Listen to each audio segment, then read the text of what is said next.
TGIF. Hope you all have had a wonderful week. I know you are ready for the weekend to begin. So, welcome to the Just Ask Char advice channel. We will be getting started very soon. So get comfortable, get ready, and relax.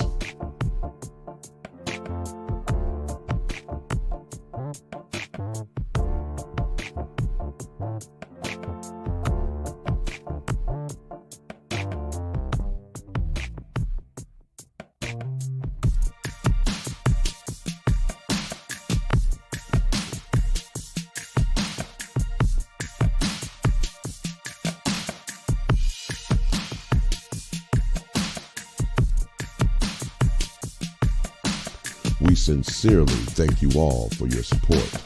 This channel is sponsored by you, the subscribers. When you want to hear another perspective for yourself or a friend, then just send an email for advice to JustAskChar@gmail.com.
All right, we are ready to get this show started. Be sure to like, share, and subscribe. Tell a friend. There will always be a perspective or some advice that someone can benefit from and use. Now, here's your host of the show, Char Willie.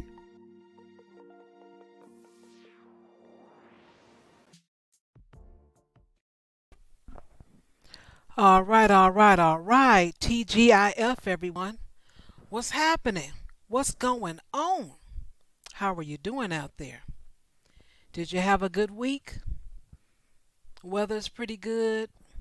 Kids getting ready to go back to school or in school now. I know life is changing for a lot of you. Yeah, it's all right though. You know why? Because we're going into the next season, which is called fall. Oh, yeah, we're into the next season. And things are a little bit different. This is a lot of kids are actually physically in school. They're not allowing in certain states at home learning because they need to get them in school to have that body there so they can fill up that classroom and get those tax dollars and all of those things. We know how it goes. And such is life. What can we say? Such is life. Other than that, what else is happening? Let's see. Oh, September 6th is the end of the federal, let's see, what do they call it? It's unemployment benefits, and they gave you $300 per week extra, and that's ending on September 6th or the week of. And a lot of the politicians, which they've always said since even when Trump was in office, that people don't want to go to work, it makes them lazy and that type of thing. So just think it was cut in half from $600 to $300, and they're still saying the same thing, that people don't want to go back to work. Well, I don't know if they've been outside, but a lot of those places that open back up, they only have staff because they cut the hours, they don't have the money, and a lot of them are out of business. So, how do you expect that everyone returns to work when the employment is not there? So, for them just to say that, it's just they full of crap. But they're saying that so it can be repeated on all the networks and try to get it in your head so you can like, well, maybe that's true. Cause why? I hear it everywhere. They programmed it inside of my head. Yeah, that's it. But if you're out on the outside looking in and you're actually getting those benefits or trying to get those benefits, then you know that at that same particular store, restaurant, boutique, or whatever it was that you worked at, a lot of those places they cut the staff. That's just it. They didn't open the doors and like, come on, everyone. It doesn't work that way. Even with the bank, I just cannot believe it. When I walked past the bank, I just walked past. I wasn't even trying to go in, and I was going to a cellular place because I was doing my homework as far as figuring out, phones and plans and everything.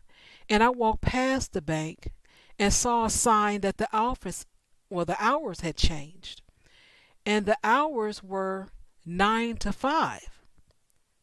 And I'm like, wait a minute, those are the hours that most people work.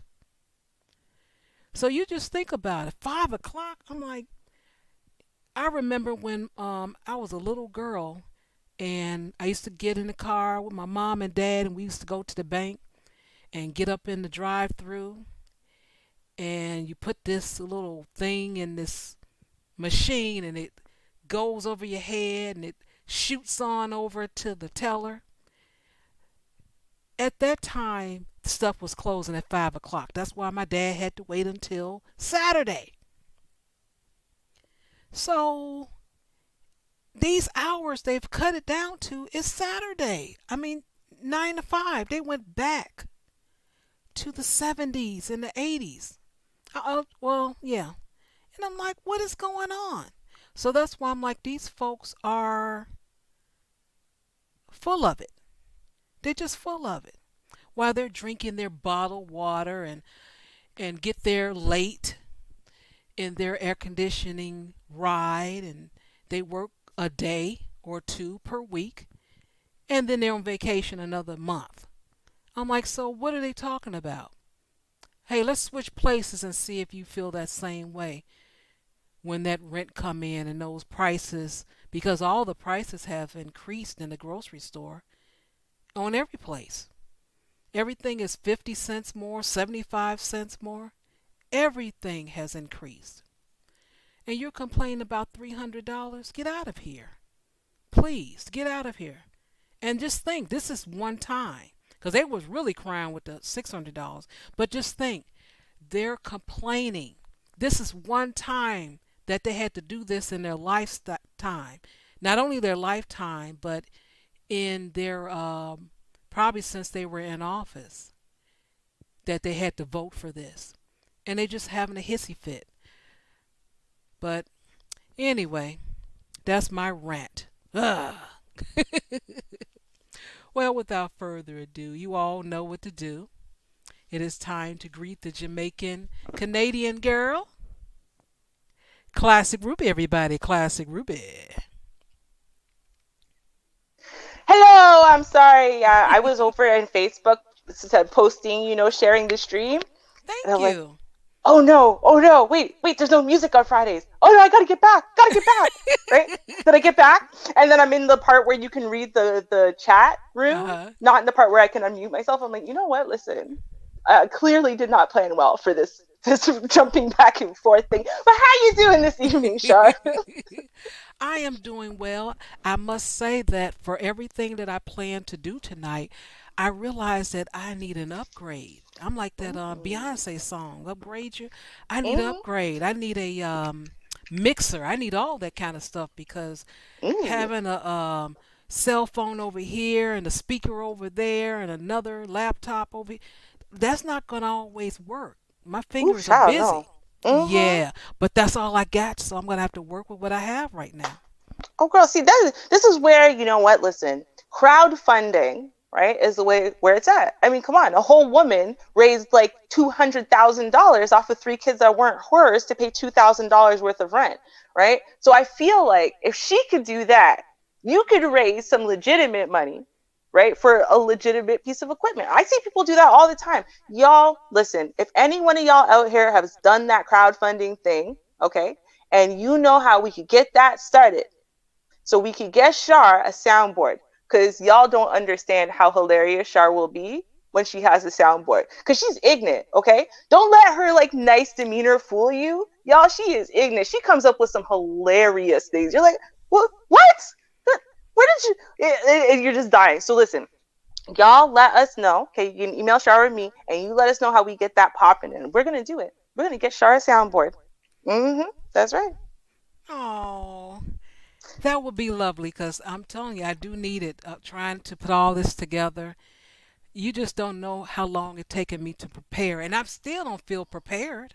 I really Mm-hmm. don't, but I'm going to do the best I can. I got to make sure the screen doesn't blink out, which means it disconnects from the speaker, which means I got to log back on, Mm. and then I got my notes, and oh boy, but yeah. Mm-hmm. Girl, trust me, Saturdays is enough for me. I gotta get all these tabs and then try to work through them. Meanwhile, I had to research. Man, I could not do Fridays too. I don't know how you do it all. And then of course, Shar does so many other things, right? No, not me. I'm too lazy for that life. I'm gonna be real. I'm too lazy. It's not that I couldn't. It's that I'm too lazy to. You see, there's a difference, right? That's right. There is a difference. Exactly. I own my ain't shitness. Right? There you go. That's right. Make yourself proud. Yes, yes, yes. Right. Now, the title here, catch a flight, but nobody meets you at the airport. We can say that we see this for years. I mean, we've actually seen this for years. No one shows up.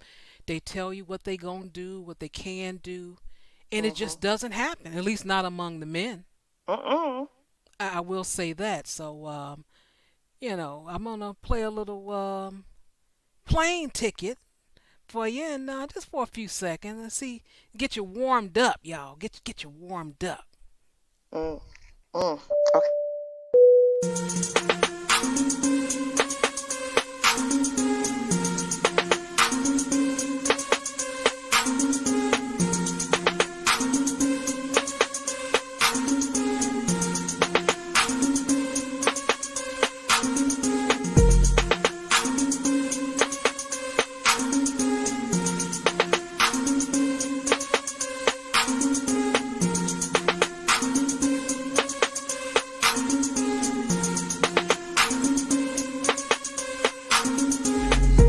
I got the plane tickets. I got the plane tickets. Yeah, we always hear the promises all Mm-hmm. the time. Mm-hmm. Right. And just like, see, DeAndre said it in the chat when I say, yo, I own my ain't shitness, and he said, you stand on it, right? You're supposed to stand on your disrespect.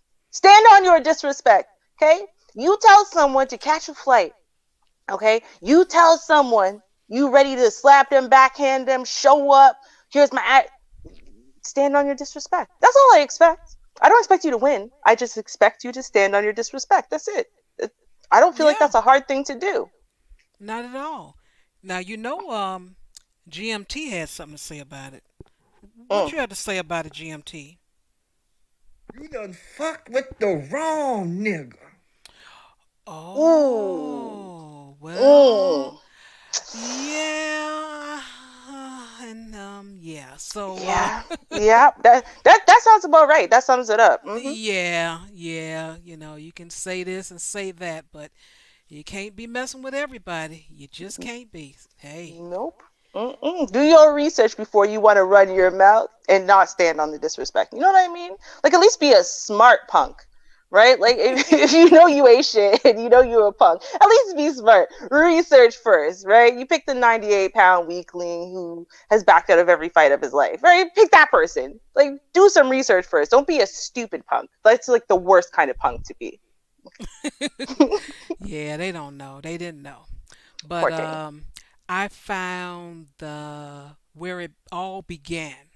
Now, some people are going to think that it's well, let me just put it this way.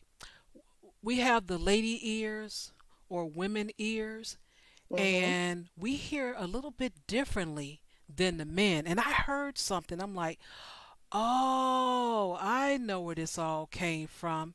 And that's what I Mm. want to point out. That's what I'm going to kind of hang on tonight. But Ooh, okay. now last week I missed doing the Fridays dance. So, let's go ahead and get us a little 45-second Friday dance up. Everybody warm up. Warm up. Put on your dancing shoes. Stretch. Got it. Mm-hmm. Got it? Okay. Here we go.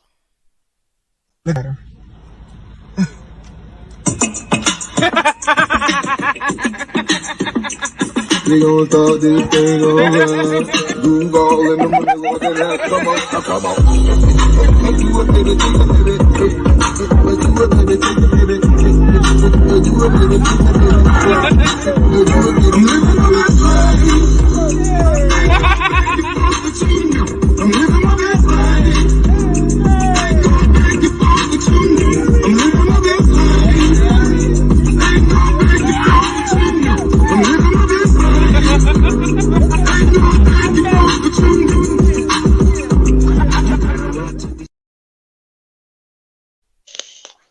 Yes. All Yeah. right. All right. See, I love that, because I already told myself a story. I might be wrong, right? But that's grandma, grandson, right? And I feel like in this day and age, we forget old people. Whereas in before, we used to pay them a lot of attention because we appreciated all that they did as the matriarchs or patriarchs of the family. So I Hmm. just look at that. I'm like, he's willing to make himself look real silly and whatever, just to put a smile on her face, just to put a laugh in her heart. Oh, I love that man forever. Oh, he's my hero. Love him. Yes. That was Mhm. wonderful. Mhm. Yes.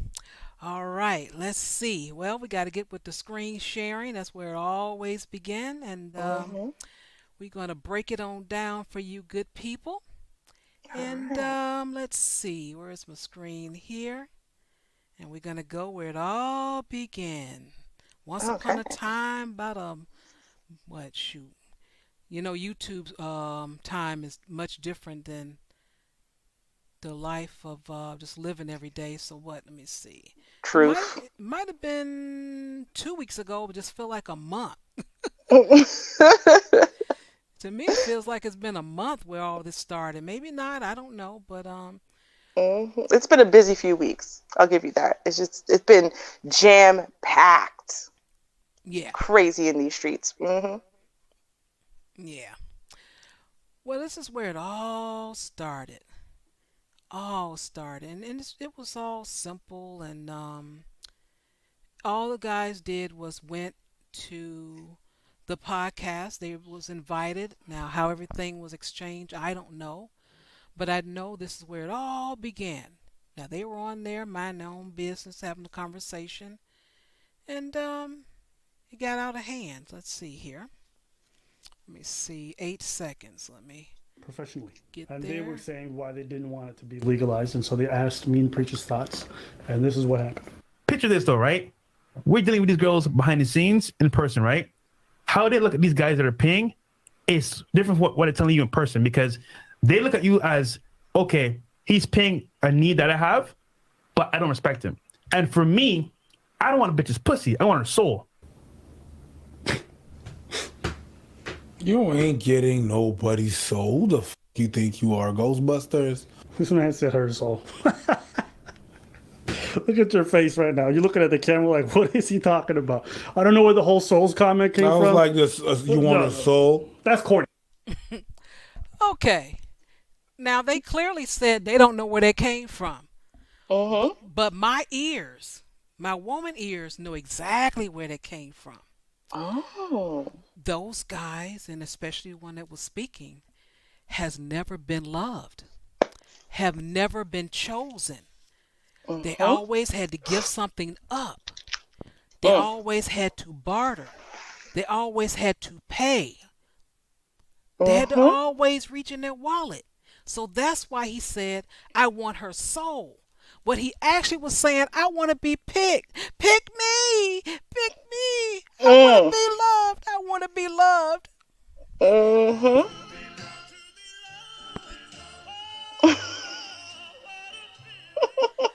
I want to be loved. That's what he was saying. I want to be loved. Pick me. I never been picked before. Come on. I want to be picked. No, don't take that away from me too. Oh no. But Yeah. that's what he was saying. Hey, I don't dispute that because I mean, even what they're talking about, right? The woman who is going to accept, money for sex, right? You would think ostensibly would be a different woman than the woman that you're looking for to marry.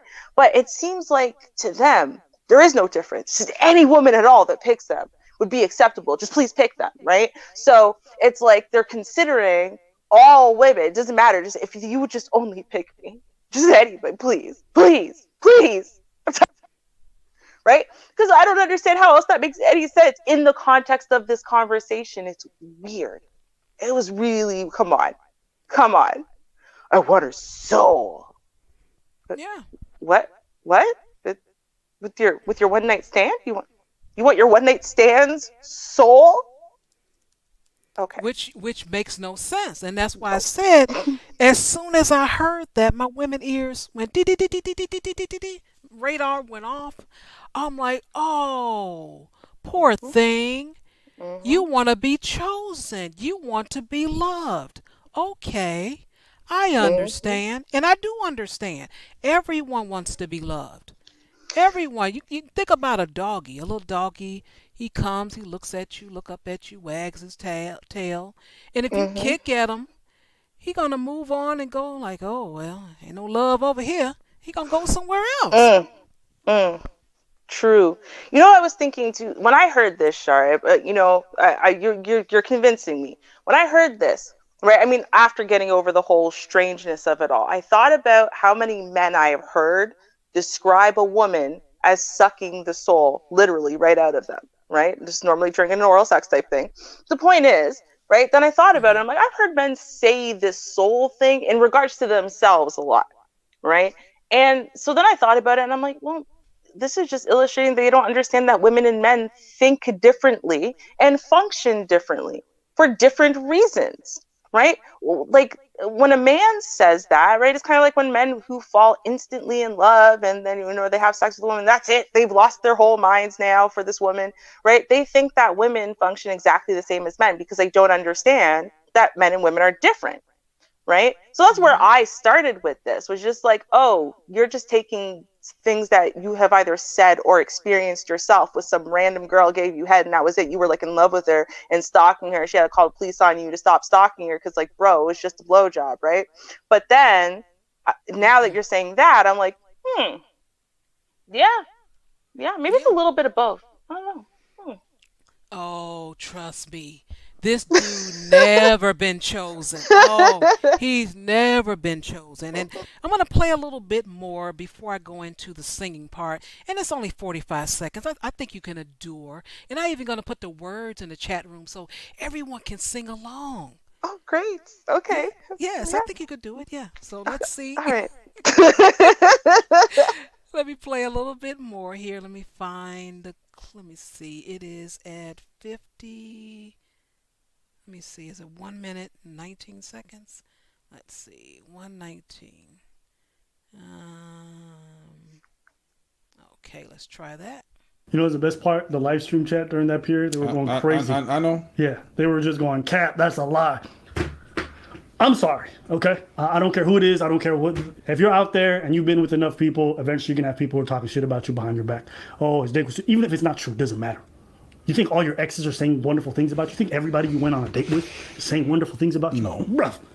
Okay, I didn't play the part before that. He actually was saying that every woman that he ever went out with, because they asked him, you think every woman that you ever went out to every woman that you went out with would have nice things to say about you? And he says yes. Mm-hmm. And so the audience was like, oh, Cap. But I'm gonna tell you that he's kind of telling the truth, and I'm gonna tell you why. Because he had to barter for the coochie. Mm-hmm. He had to literally barter. He manipulated to get the coochie. There's, he was in the back chat saying, hey girl, I'll get you on, I'll get you some views. And those women are embarrassed. They're not going to say anything. Nothing bad. So technically he is correct. They're not going to say anything. They're not going to open their damn mouth because they're not going to say, I slept with him. Oh no. Well, I mean, sure, to be fair, a whole woman married him. Oh, that was probably to get in to stay in the country, child. That had nothing to do with It gotta be so. I mean, okay, she's Spanish, right? I don't know what kind of Spanish, right? And I understand that's not the PC way of saying it, but I'm Jamaican, and so we call everyone who looks a certain way Spanish. Anyway, so she's Spanish. And I gotta say, for the fact that he talks about his body count being so high and how he only hits, 8, 9s, and 10s, no disrespect to the woman, but she's none of the above. And she was obviously younger than him, right? So it's not like this was an older woman. He's only in his late 20s, right? So she must have been in her early mid-20s. And I looked at her, and they're already divorced. And it's something he doesn't talk about. Yeah, which he's not then going to. It should tell you something, though. Because you know what? Having a divorce story is it's currency in these streets. Because then you can talk about how you've been there, did that, and da-da-da-da-da, right? Why wouldn't he bring it up unless the story is embarrassing to him? You see what I'm saying? Like, he's trying to get his papers. That's all it is. He's trying to get some papers. These guys are foreign. They're not from the United States. And that's all that dude was doing, trying to get some papers so he can stay in the U.S.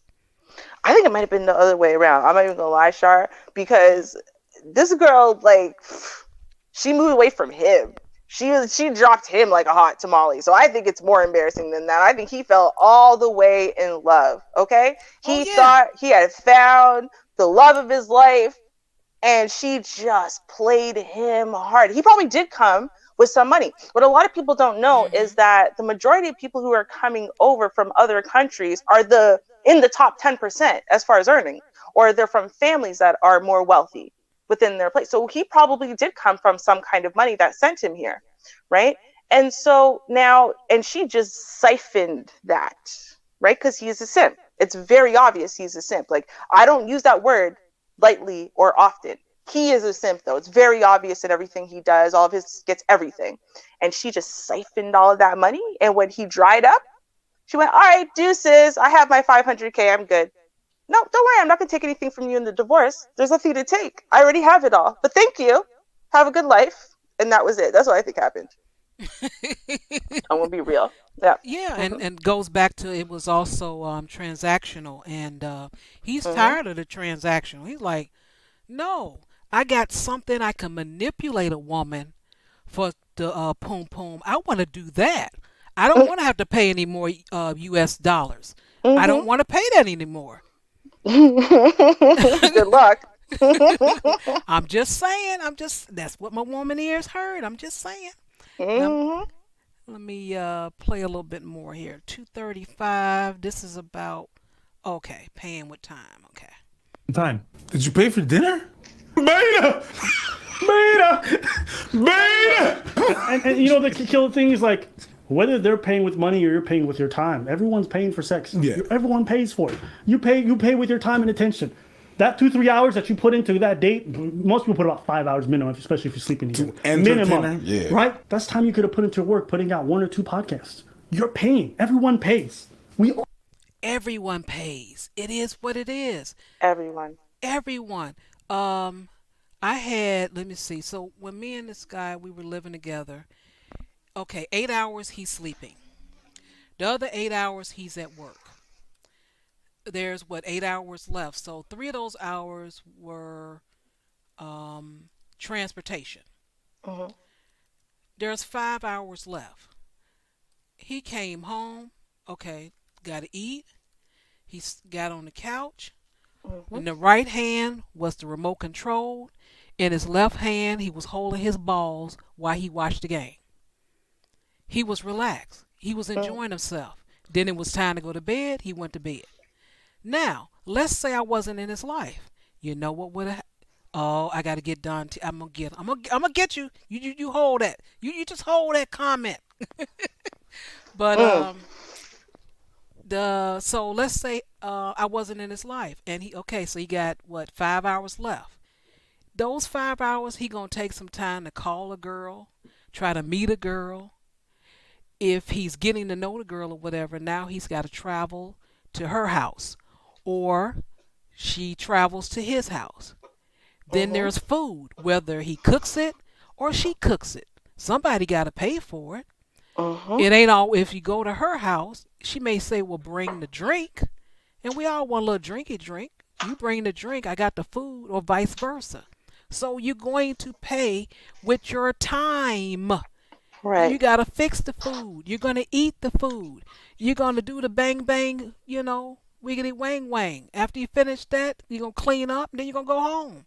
And then you got what, maybe an hour or something left. You're going to check your mail, phone call, whatever. And then what? Time for bed. Hmm. No, Chief, that was round trip. That was round trip with the 3 hours. Hour and a half there. That's with traffic. Hey, we in Chicago. I gave a little leeway. Don't take it just literal, but there you go. but but yeah, so you pay with time. Who are you fooling? You're not fooling anyone. You're gonna pay with time, and anyone that have had a relationship would know these things. Right. But you're not even just paying with just time because, again, like acting like somehow or another, even in hoe culture, that, the first time you invest that time, that you're getting some is ridiculous, right? The fact of the matter is, right, you got to be of a certain stature as far as, and I'm not talking about money because women can't necessarily evaluate that. You got to be a certain level of attractiveness or smoothness of which they are neither, in order for you to know that you're going to probably get it on the first night. So then you've also got to factor in you spending energy, right? Because it's not just the Hmm. time that day. It's the when you wake up in the morning, you got to remember to send a text message, say something witty and funny. You got to consider every conversation that you're gonna have, setting up another date, blah blah blah, right? Giving pieces of yourself. That's also something, unless you don't think you're worth anything. Right, you giving pieces of yourself in order to get someone to trust you, so you can have their soul, right? That's also something that you are exchanging, right? So why are we acting like somehow or another what you think is going to happen?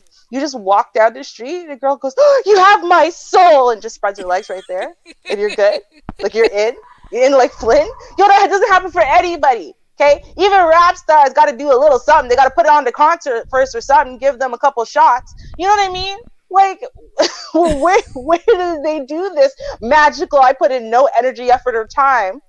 I traded nothing, but she just spread her legs wide right there. I didn't have to try. Right? Really? Okay. Child. Mm-mm-mm.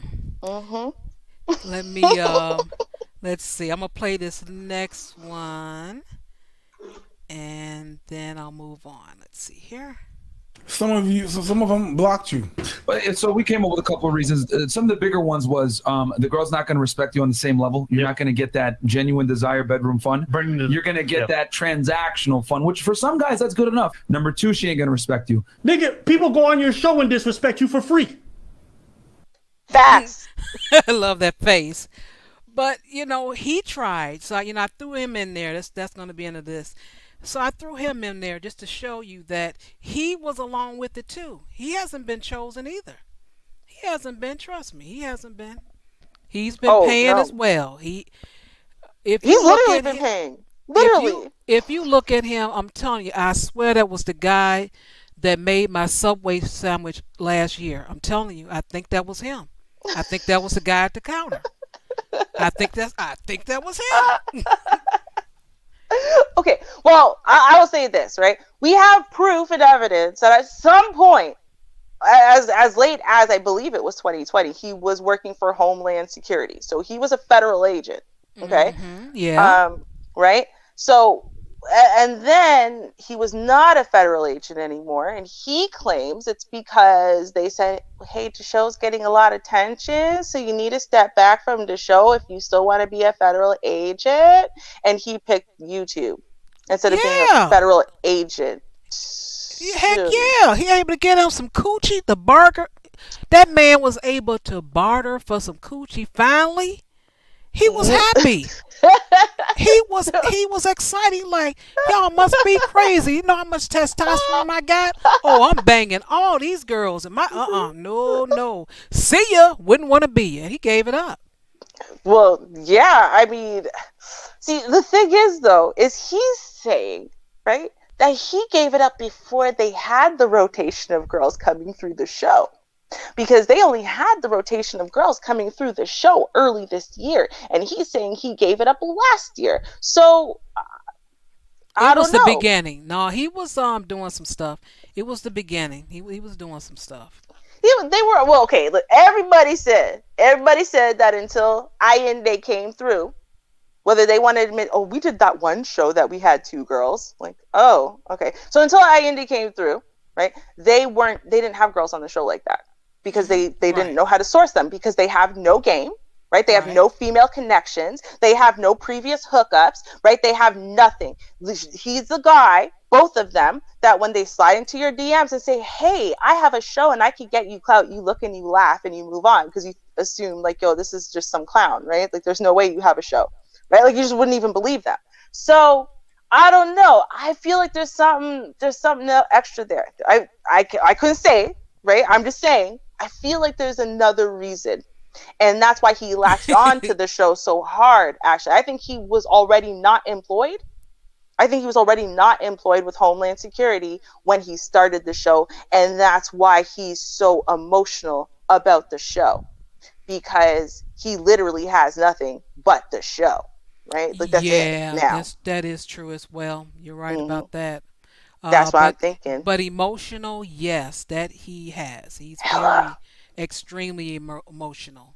It's so incredible. So emotional. Yeah. I don't know what they put in the water, but what they put in the formula, but they put too much of it because these men are. It's sad. It is really sad. I joke around saying they don't make them like they used to, but they don't. They don't make them like they used to. And it is what it is. Hey. I mean, he's into bodybuilding now, and unfortunately, there normally is a lot of, not just steroids, but other things like that, abuse of those types of things, right? To try to get a certain level of muscle tone and definition, a certain lower level of body fat, which is something that is almost impossible to do without using something. And those things have an effect. Right? They have an effect on your levels of emotionality, on your inability to regulate your emotions and whatnot. I mean, almost always, right? Even if it's not just steroids.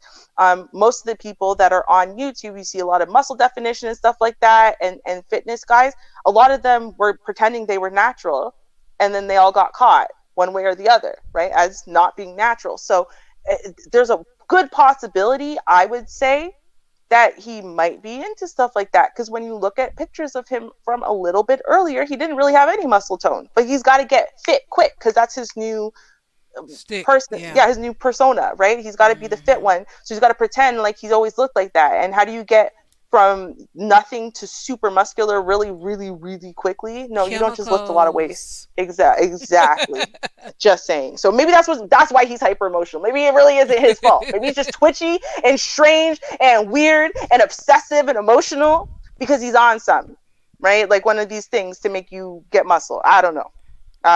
I'm just saying. Could be. He put something in the water. Right? Maybe he mixed it in. It's in the water. It's in his milkshake. It's in his morning cereal.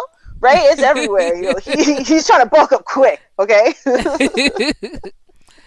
Now, I put the lyrics of the first verse in the chat room. It broke it up because it's over 200 characters. But everybody, well, not everybody, but a lot of people know this song. I kind of, because I think I got a good 45 seconds. Got it blurry and all that kind of stuff to hopefully I don't have to go back in. It said I didn't have to worry about a copyright claim. We're going to see. And yeah. Okay. All right. So here we go. Where are we at here? I don't love her. I can tell myself. You can see it in my eyes. It's my jam. No one else. You did see the tears I cry. If it isn't love, why does it stay on my mind? Hey, if it isn't love, why do you feel so sad inside?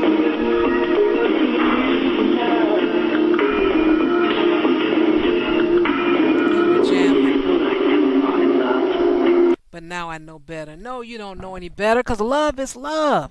And I'm telling you, you got to get this over with. You got to start young. You got to start in somewhere between 15 and 20. You need to get that first love, that first crush, that first hurt out the way. Because I'm telling you, see what these guys look like afterwards. They be something else. Because at first, I thought it was jokes. I'm like, no, these guys got to be playing. But the more and more I see YouTube, I realize a lot of these guys are hurting. They really are hurting. Yeah. But if you get that first hurt out the way, that's your time. That's your time to be chosen. Now, not everyone is going to be chosen. Hey, we know that. And these guys, they were not chosen. That's just what it is. That's why they want the soul. That's why he used the term, I want their soul. He's like, I want to be chosen. Pick me. Please pick me. I finally got something I can barter with that isn't US dollars. I can say, come on my show. And I can get you some views and likes. Just give me some coochie. I don't want to have to go back to USD. I don't want to go back to those dollars. No, don't make me do it.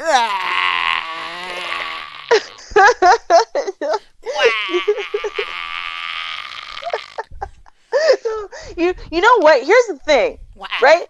We were better off before social media. And the reason why we were better off, I mean, everybody collectively, we were better off. Well, no, that's actually exactly why, right? We were better off because back then, right? Like, okay, I don't know. Y'all will remember this one. There's this guy, and he's bawling his eyes out about his girlfriend cheating on him and then leaving him, right? And all his boys are sitting around just laughing at him. I'm sure y'all remember that. It was like, it went viral, hella viral, back when things didn't go viral like that. So now, the problem is, that used to be a thing. You knew you're going to get your heart stomped all over. Then you're going to be bitter and angry for a little bit. Then you're going to be savage for a minute. And then the pain's gone and you're going to go back to the regular dating life. And you would have learned a bunch of valuable lessons during all that pain. Because part of the pain is you sitting around thinking about what if you change this? What if you change that? Because those are points of growth. Because yes, even if she was a horrible person or he was a horrible person, you know, you screwed up too. It takes two to screw up a relationship, right? So back in the days, we used to do that. But now you don't have to, Char. There is no accountability or responsibility for the position you are in your life. All you've got to do when your heart is first freshly broken is turn on YouTube and someone is going to tell you that all women ain't shit and all men ain't shit and it's not your fault, it's them, and they're broken because of the system and they're broken because of this and they're broken because of that and they'll never get better, so it's okay, it's not your fault, it's theirs, right? And then that's it. Now you don't have to heal. You can sit there and ride in your misery forever. Because what's the point of forever, right? Because there's no point. There's no point in fixing anything. And so this is the most toxic aspect, I think, of what are supposed to be dating and coaches and relationship gurus and all of them, because most of them are just passing along this toxicity, right? That says stay in your misery and your bitterness and your hurts forever. Never heal from it. Never learn. Never move forward and get better and make better choices next time. Never do that. Just be miserable forever and pay me money so I can tell you why all women or all men ain't shit, so you should keep giving your money to me instead of to them. Right? Like that's it. That's what it is. Like it's really sad. It's really sad, but I'm telling you, that's what they actually heard. Mm-hmm. They actually, when they learned about the prostitution, and they figured they're going to have to now pay US dollars. They're like, no, I don't want to do that.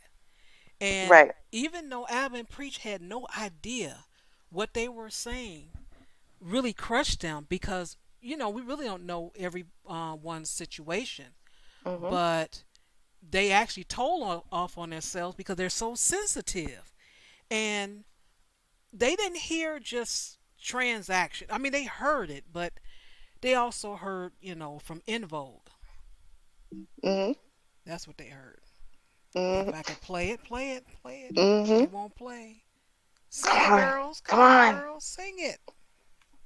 Never gonna get it, never gonna get it. Never gonna get it, never gonna get it. Never gonna get it, never gonna get it.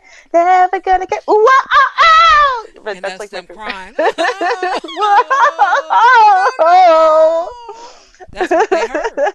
They literally heard that. They're like, no, I don't want to have to. US dollars, no. You just think about it. They finally in their life where they actually have something to barter with besides US dollars. When the prostitution come, women are going to say, no, I don't, I do want some likes and views and everything, but I need some cash. And now that's on the table. And they can't say, well, I have a nice podcast. Come to my show. I like some cash. Oh, darn. Yeah. Sorry. Hey, listen. The highest value women that you're going to find don't want your clout, right? So they don't want your little TV show. They don't, right? Let's just be real, because that actually hurts them. It hurts them to be put into the spotlight. They actually function better under the recesses of the shadows. So yeah, they kind of want your money. So in essence, and I think that's why you get some of the stuff we saw with like the bullying almost behavior, the weird bait and switch kind of behavior. You're going to reach out to a girl you find attractive and invite her onto the show. And then when she finally gives you the time of day, because a friend actually reaches out to her and says, oh yeah, my buddy from so-and-so show reached out, he's a good guy. You should, okay, fine, I'll check it out. And you say, yeah, sure, I'd love to collab as a result. Then you try to switch that up and say, well, if you're not going to give me no kitty, well, then no clout for you. Well, she wasn't looking for clout. She didn't reach out to you, bro. She didn't care about you or your show. She was just over there living her life, right? Like, you clearly don't know this chick at all to know that she's not an Insta thought like you think she is, right? And so that's where you get all this bait and switch stuff and blah, blah, blah, blah, blah, because they understand there's only a certain level of girl that they're going to get. And it's the kind of girl who's chasing clout. That's not the top of the top, right? And so they want to feel entitled to at least the clout chasing, right? Like, come on, I got me to at least the clout chasing girls, right? I deserve all the clout chasing girls, right? Right? Don't I? I deserve them, right? Right? Someone give me the clout chasing girls because I deserve them. I deserve. Didn't you hear me? I said I deserve you. What? You slept with my friends, so therefore I deserve to sleep with you too. Where does that rationale work? When has I ever worked in the history of women that you could say, well, you slept with some of my friends, and the friends you slept with aren't special, and the implication is that obviously I think I'm special because I have this show that will give you a minute amount of clout from a bunch of guys you don't want following you anyway. So therefore, I deserve it, and you must sleep with me. What?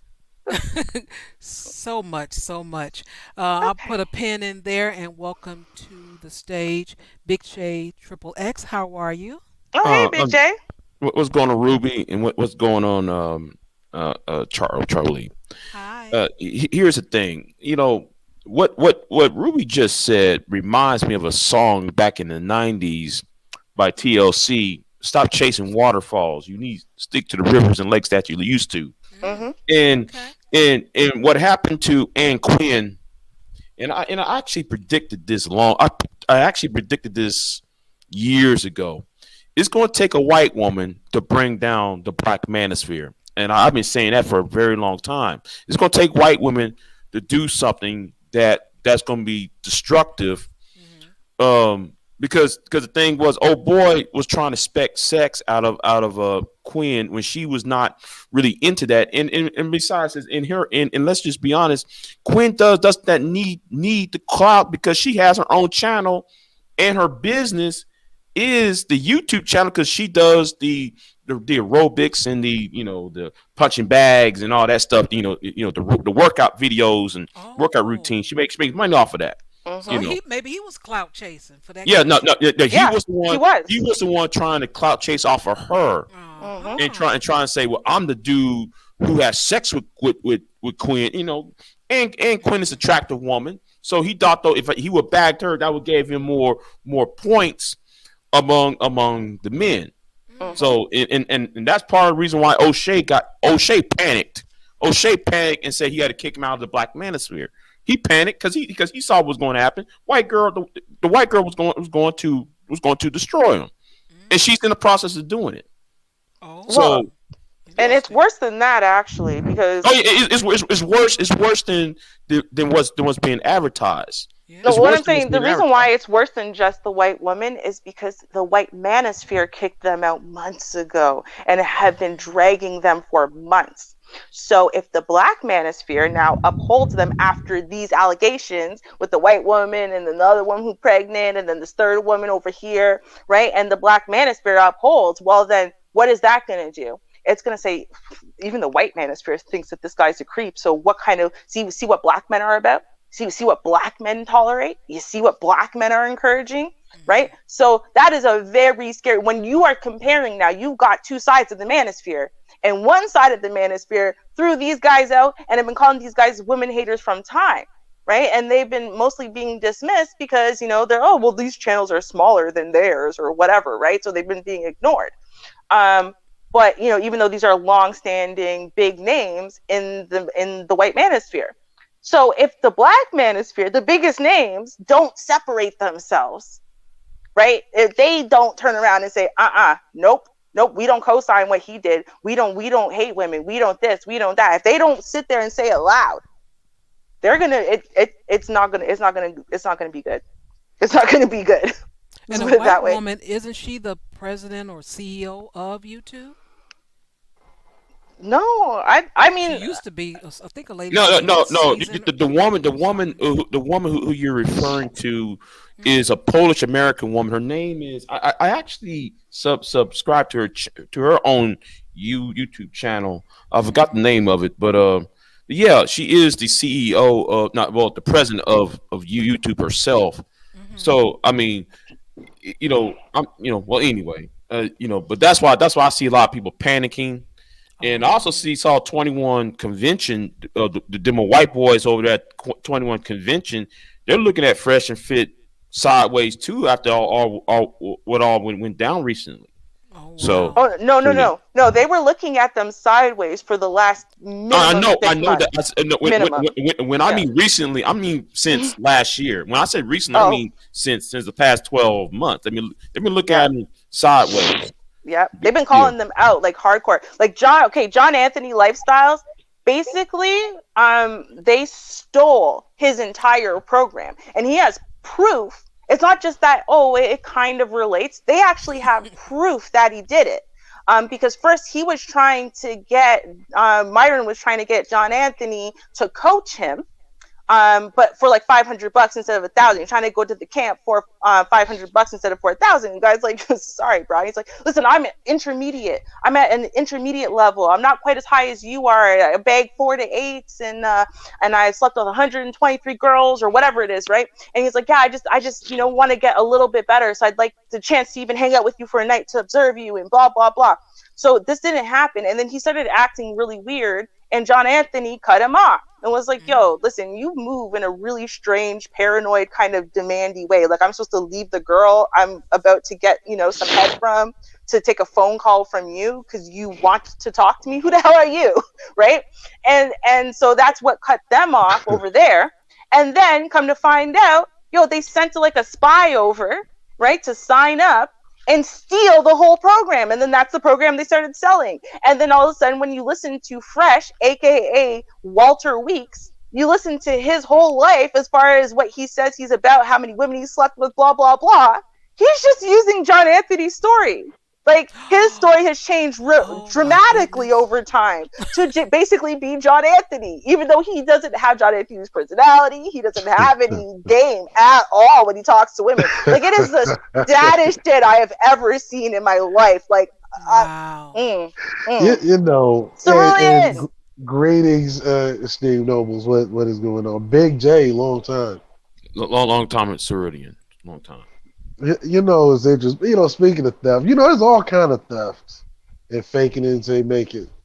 Like, there's not a single suspicious Negro from the Maybelline mercenary side of the game that could tell anybody what the backstory behind the Turner joke is, right?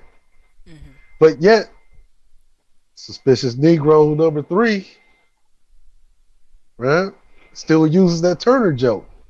So it's all kind of theft, and that's not the only thing that he steals. Like, it's just the long line of them, right? Like Suspicious Samuels, for example, stole everything that he is from like 15 different motherfuckers. Yeah. Fresh and Fit, I mean, they stole their entire name from a damn Subway menu. The kid wow. Lord have mercy. Yeah, from a Subway, you ain't lying on that one. From a Subway kids menu. Oh, shit. Fresh and Fit. Wow. Right? Eat fresh. Oh wow. Okay. I mean, Be fresh, stay fit. That's that was the logo. Don't be surprised if they also don't be surprised if you see in the future they also end up on the Jared side of the game, right? Wow. Well, I wanted to mention. Let's see. The next thing I want to mention about not being chosen. Let's say I'm gonna give one of them the benefit of the doubt. I'm gonna give him one, just one now. That's it. And he could have, called himself digging this girl, and he thought the girl really liked him and everything. And he went out and or there was a house party or something, and he had that oh no moment. It's possible.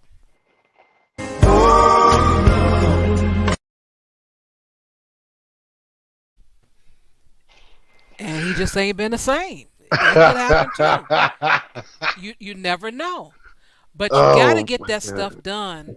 You got to go ahead and normally get that first heartache out by 20, 21 tops. Because after that, now you're into adulthood. You're going to be responsible paying bills. Nobody going to feel sorry for you. They ain't going to care. They're like, you better get off that couch and go to work. You ain't going to be able to sit up in a ball and cry and none of that stuff. Well, I'll say this. That movie got it all wrong because clearly Gary was not the last American version. Okay? Well, at the time, at that time of filming, maybe that was. well, you got a whole host, literally like a wave, like really more like an ocean full of Garys out here now. Well, yeah, and that's why I wouldn't be surprised if Myron Gaines real name was Gary. I wouldn't be surprised. I It's don't know about all Amru. of that. Amru Fudel. Amru Fudel. That's Wait, his real name. Well, it's funny because I was watching. I forgot who it was I was watching. It might have been Tracking the Manosphere. He was making fun of Preach, right? And making fun of Haiti, right? And see, it's always so funny when I hear like foreigners from these different parts of the world spew this bullshit, right? And then there's certain people in the world like myself or like Dre or like our esteemed brethren Jay Shine, right? Who's been to those parts of the world to know how shitty it really is, right? Now, we're talking about being alpha and being a masculine man. One thing to understand is what is really at the root of every masculine man is to conquer and secure territory. You're not doing that if you're running from every fucking conflict that comes up in your country. See, this is why, even though I do have my misgivings about the loud minority that litters YouTube with their anti-female hate speech, right? I have to give respect to the Black American. Because when you really understand, we are the only group of motherfuckers, only group of blacks within the entire diaspora that have never ran. And the one thing, this is why I was talking about Haiti, is some of the Caribbean, because excluding the DR, right? Excluding Dominican Republic. Because one thing I noticed about Jamaicans, Haitians, hell, even Barbadians, right? Or even those from like Belize. Just because you come to America or to Canada or to Europe or wherever the fuck you are in the world doesn't mean that you lose pride in your fucking country. But see, when you hear a dude like Myron Gaines from South Sudan, I was stationed at a base that was close to South Sudan. One of my first humanitarian aid missions was in South Sudan. It's a little place called Djibouti Naval Station, and Camp Lemonnier, right? As a naval expeditionary, as a young bootstrapper, rank and file. That country is fucked up. Well, I just told Ruby a little while ago that I think last year sometime when I went to Subway, he actually waited on me and gave me my sandwich. I swear that was him that made my sandwich. Now, it could be Shar, and I'll explain why. I posted some stuff in the chat. And so what I said was, because Cerulean said they got their name from Subway. Well, maybe the original creators of the Fresh and Fit podcast got their name from Subway. Myron got the name from the original Fresh and Fit podcast. So I actually posted a link from the first episode of the original Fresh and Fit podcast. And so you guys can take a look at that there, right? What? And yeah, so there's another Fresh and Fit podcast, and it started in the same month that Myron on his own started doing YouTube tutorial type things, talking about mostly fitness crap. Now, I posted all of these links in there so you can see. I posted the first time Walter Weeks was ever on a show with Myron. Okay, that wasn't until July. Right, that was months after Fresh and Fit podcast, the originals had started, and that was months after Myron had been doing these on his own videos, pointing at crap and whatever, occasionally having some random, seems like a lot of Asian girls standing next to him while he says stuff. So this was not their format at all. Everything they had, everything they are, they stole, literally, including their name, Okay, including being a podcast of two people, including the having a studio, because he didn't start off having a studio, including everything. The game that they actually teach you. Those are actually things that other people invested their blood, sweat, and tears, like including John Anthony, blood, sweat, and tears, developing a formula to be able to teach people what it is. And he stole major elements of that and major elements of other dating coaches stuff. They just stole everything. Everything. They are literally frauds. 100% frauds. Okay? Like But then you 100%. look at, the like the manosphere in its entirety. Like literally 90% of these niggas are frauds. I mean, when's the last time you heard a Negro from the manosphere say that he wasn't a six-figure nigga? He's just average Joe. Hey, like Myron literally, wouldn't say like he's a six-figure nigga. He wouldn't even admit to being a high-value man when he was asked directly by the women. He just went, next question. No, but I think you should answer it. Well, you can assume whatever you like. He did not even have the balls to lie in these women's faces and claim he was a high-value man. Couldn't even do it. Couldn't even lie like the rest of them. That's how sad this is. well, of course not, because it's like I was saying, I don't know if it was earlier this year when the whole high value man thing came up. I mean, even last year, I showed you guys the book, like early last year, that whole high value man shit was some shit he stole from Henry Lou. Right? Henry Lou is the guy that dubbed the term high value man. And it had nothing to do with money, had nothing to do with your online visibility. See, because all of the shit that you hear Suspicious Samuels talking about, there's only one that actually is in line with what the original term meant, and that was have connections with other high value men who also respect you as a peer. Oh, and be useful to said group, right? But making six figures a year, that's not a part of that.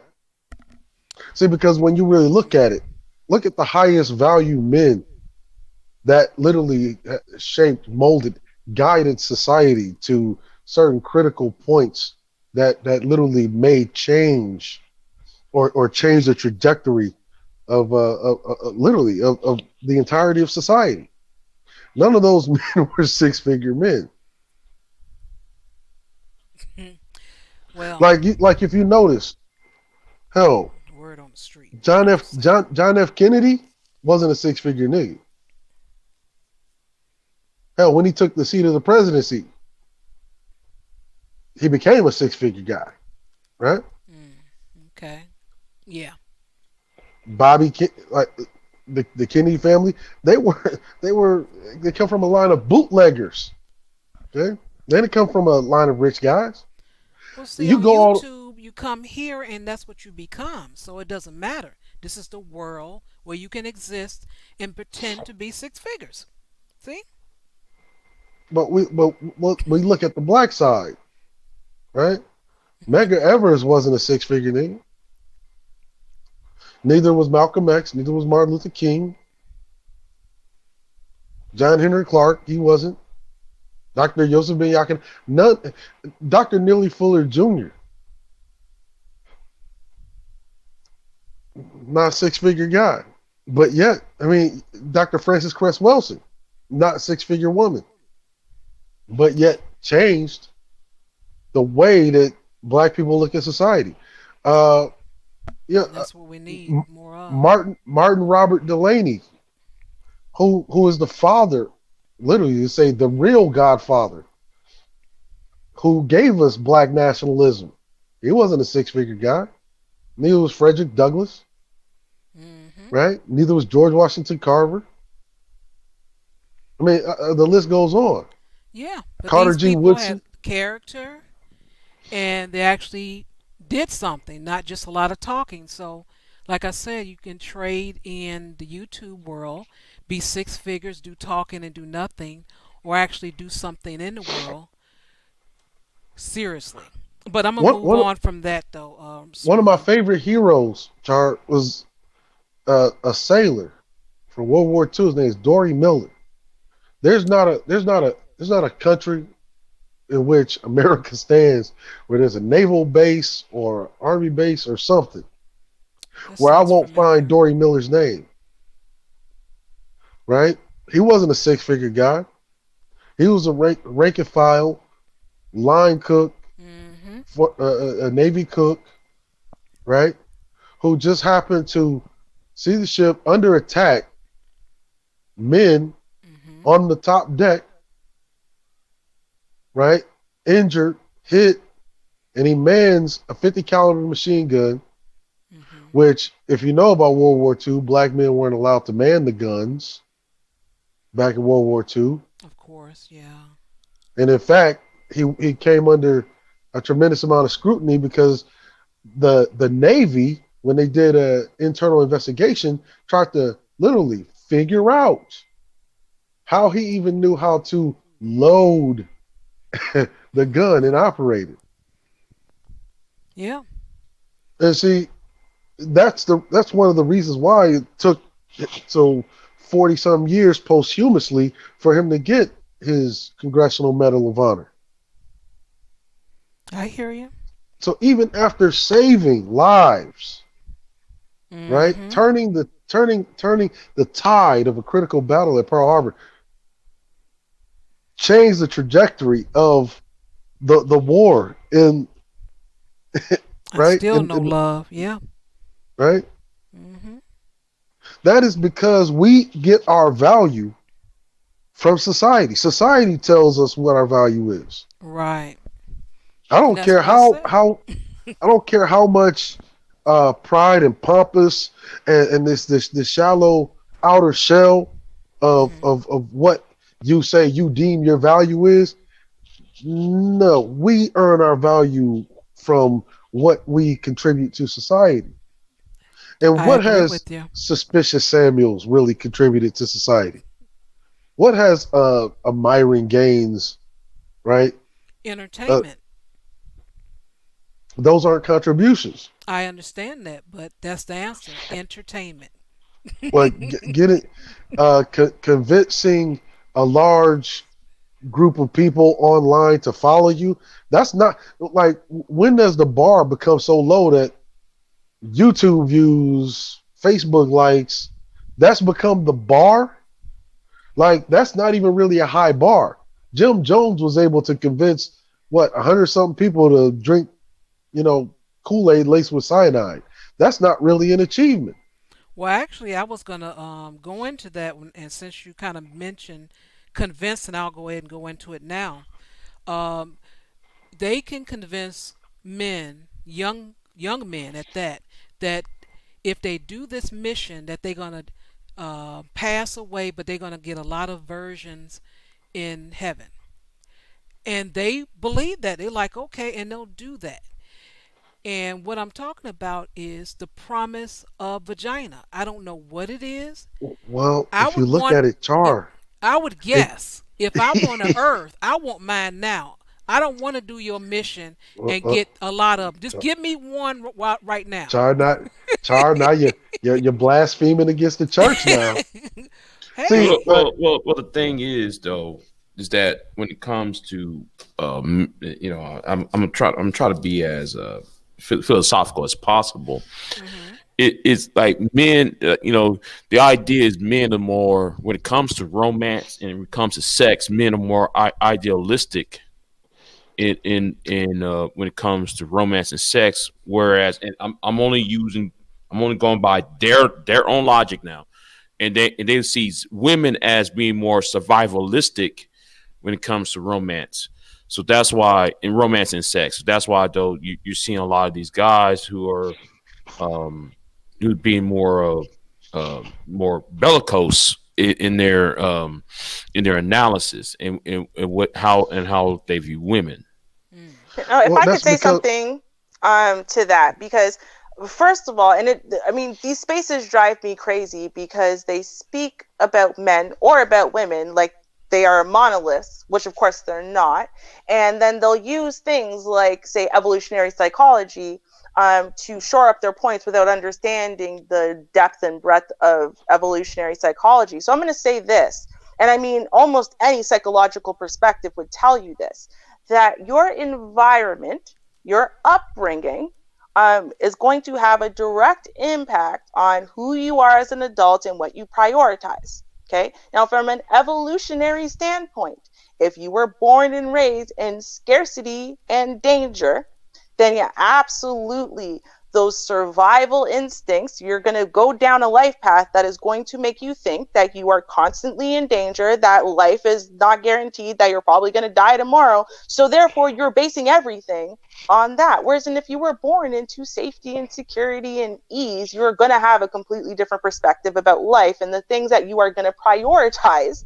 And the things that drive your underlying behaviors are going to be different. Well, so that's an interesting point, Ruby. Let me just finish one second.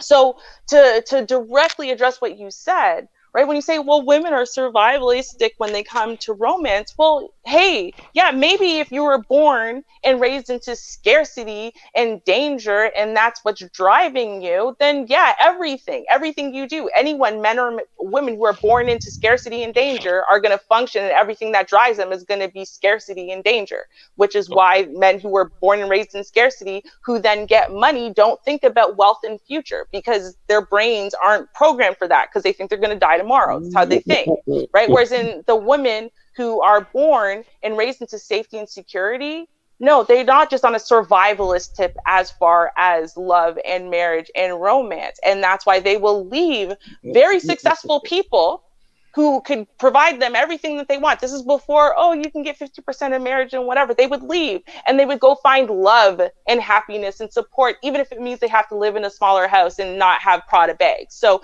I mean, it's a little bit, I'm going to say, obtuse for you to say that all women date based on survival, because that's not true. Let me interrupt you real quick, Big J.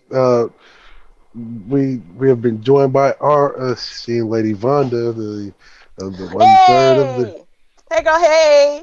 Hey, Char. Hey, Mr. Gray. Hey, Ruby and Big J. How's everybody doing this evening? All right. Better now that you're here. Well, I do have a couple of things to say. Okay. What it sounds like to me is that a lot of people, you have a lot of insecure people that are looking for a leader. They're looking for someone to follow. They're looking for some answers to maybe questions that they don't quite have the answers to. I just think it's very important that people vet, who you lend your time to. When you make a decision to follow someone, if you're sitting there watching their content, you're putting a lot of energy into it, a lot of time into it. So much so that you start to take on their ideology. You're like, oh yeah, that's right. That's right. And if they are playing on, one of your weaker areas that you haven't personally worked on, you're going to be very vulnerable. Like these guys, they have a following of a lot of young men who think that, this is the way to go. I mean, I personally think that, dating today is very superficial and nobody cares really about the person. It's all about what you look like and what you have, which at the end of the day really doesn't even matter. It matters to an extent, but it's not the main thing, but that is the main focus. So people will, exaggerate what they have. People will go out and, get nips and tucks and, injections and things to, boost things up, just so they can fit this persona. But one other thing I did also want to talk about is, what, Big J, you did, make mention that, men are idealistic and women are survivalists. And I kind of wanted you to explain that a little bit, because I thought that was a kind of interesting statement to make. So what do you mean by that? And what ways are men idealistic? Here is what I mean by the women are more survivalistic. Here's where I was coming from, and I somewhat agree with the Rolly Tomasi And I know what y'all saying. Well, he's a manosphere dude. Why are you quoting him? No, he's just also a proven fraud. But Yeah. I understand that. But there was one point though he made. Well, if you look at according to his logic, not mine, but according to his logic, is if you look at certain places like dating websites, what are those 5-minute date things? What you call it? The speed dates. Oh, speed dates. Yeah.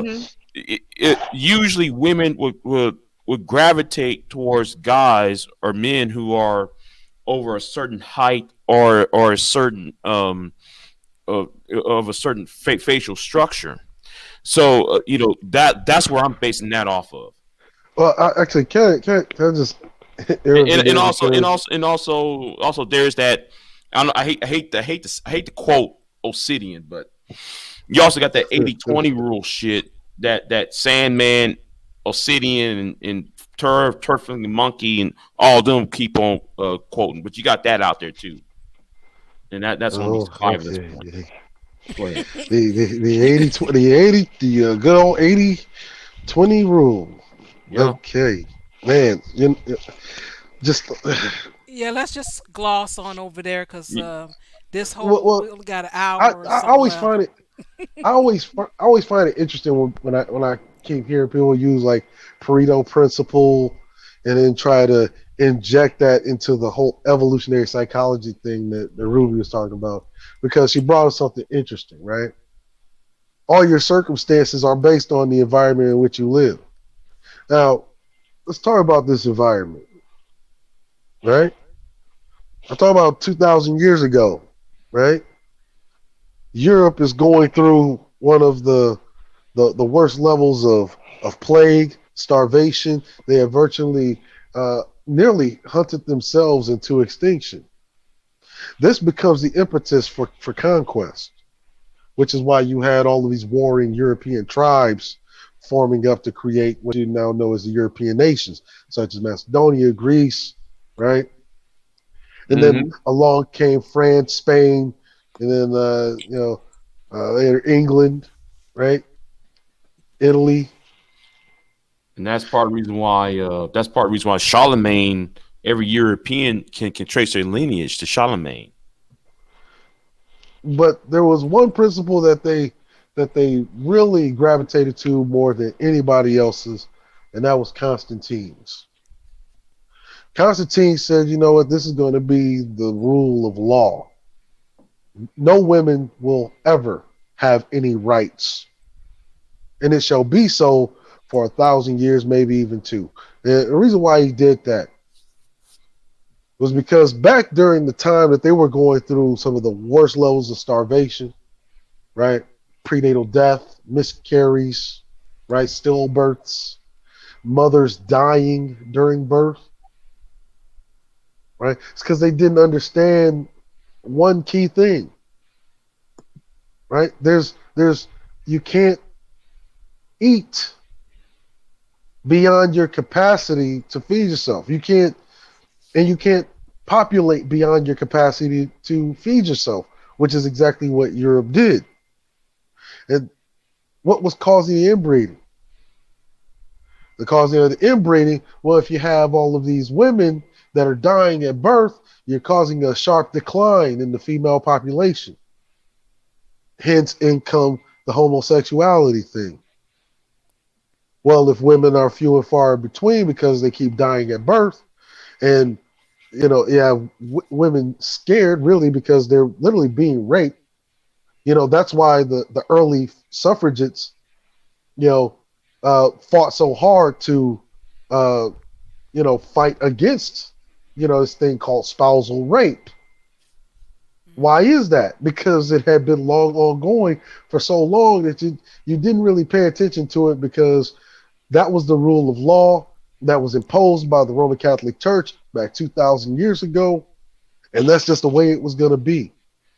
Now, this whole false image of women being these demure and delicate and overly feminine, right? And so nurturing. All of that is a fucking fallacy that was created by the Roman Catholic Church. Women in no period of history have ever just been feminine. And when you say that women are more survivalist, women have been made survivalists by the religion. And that had been the thing that countries, whenever they started organizing themselves into countries, built themselves on that premise to keep women in a state of survival. Which is why Cerulean. I want to give a shout out to Robert. Thank you so much for supporting the channel. You have made Sheed sing. So hit it, Sheed.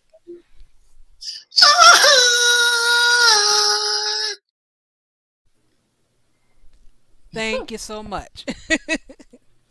Shout out to Robert. So women, just by virtue of the religion, have been made into these creatures of survival, in which they have sex for survival. They choose mates and have families based on their survivability. And then along some thousands of years ago, right, comes this guy. His name was King Henry VIII, right? Because before King Henry VIII, there was no such thing as a divorce. You ain't gonna divorce nobody and run off with half and go find love, right? You end up like, 6 of the 8 of King Henry's wives, right? No head. Yeah, with no head, facing the guillotine. You see, so they've been made survivalists. But if you really understand it, both sexes possessed a hint of survival and idealism, right?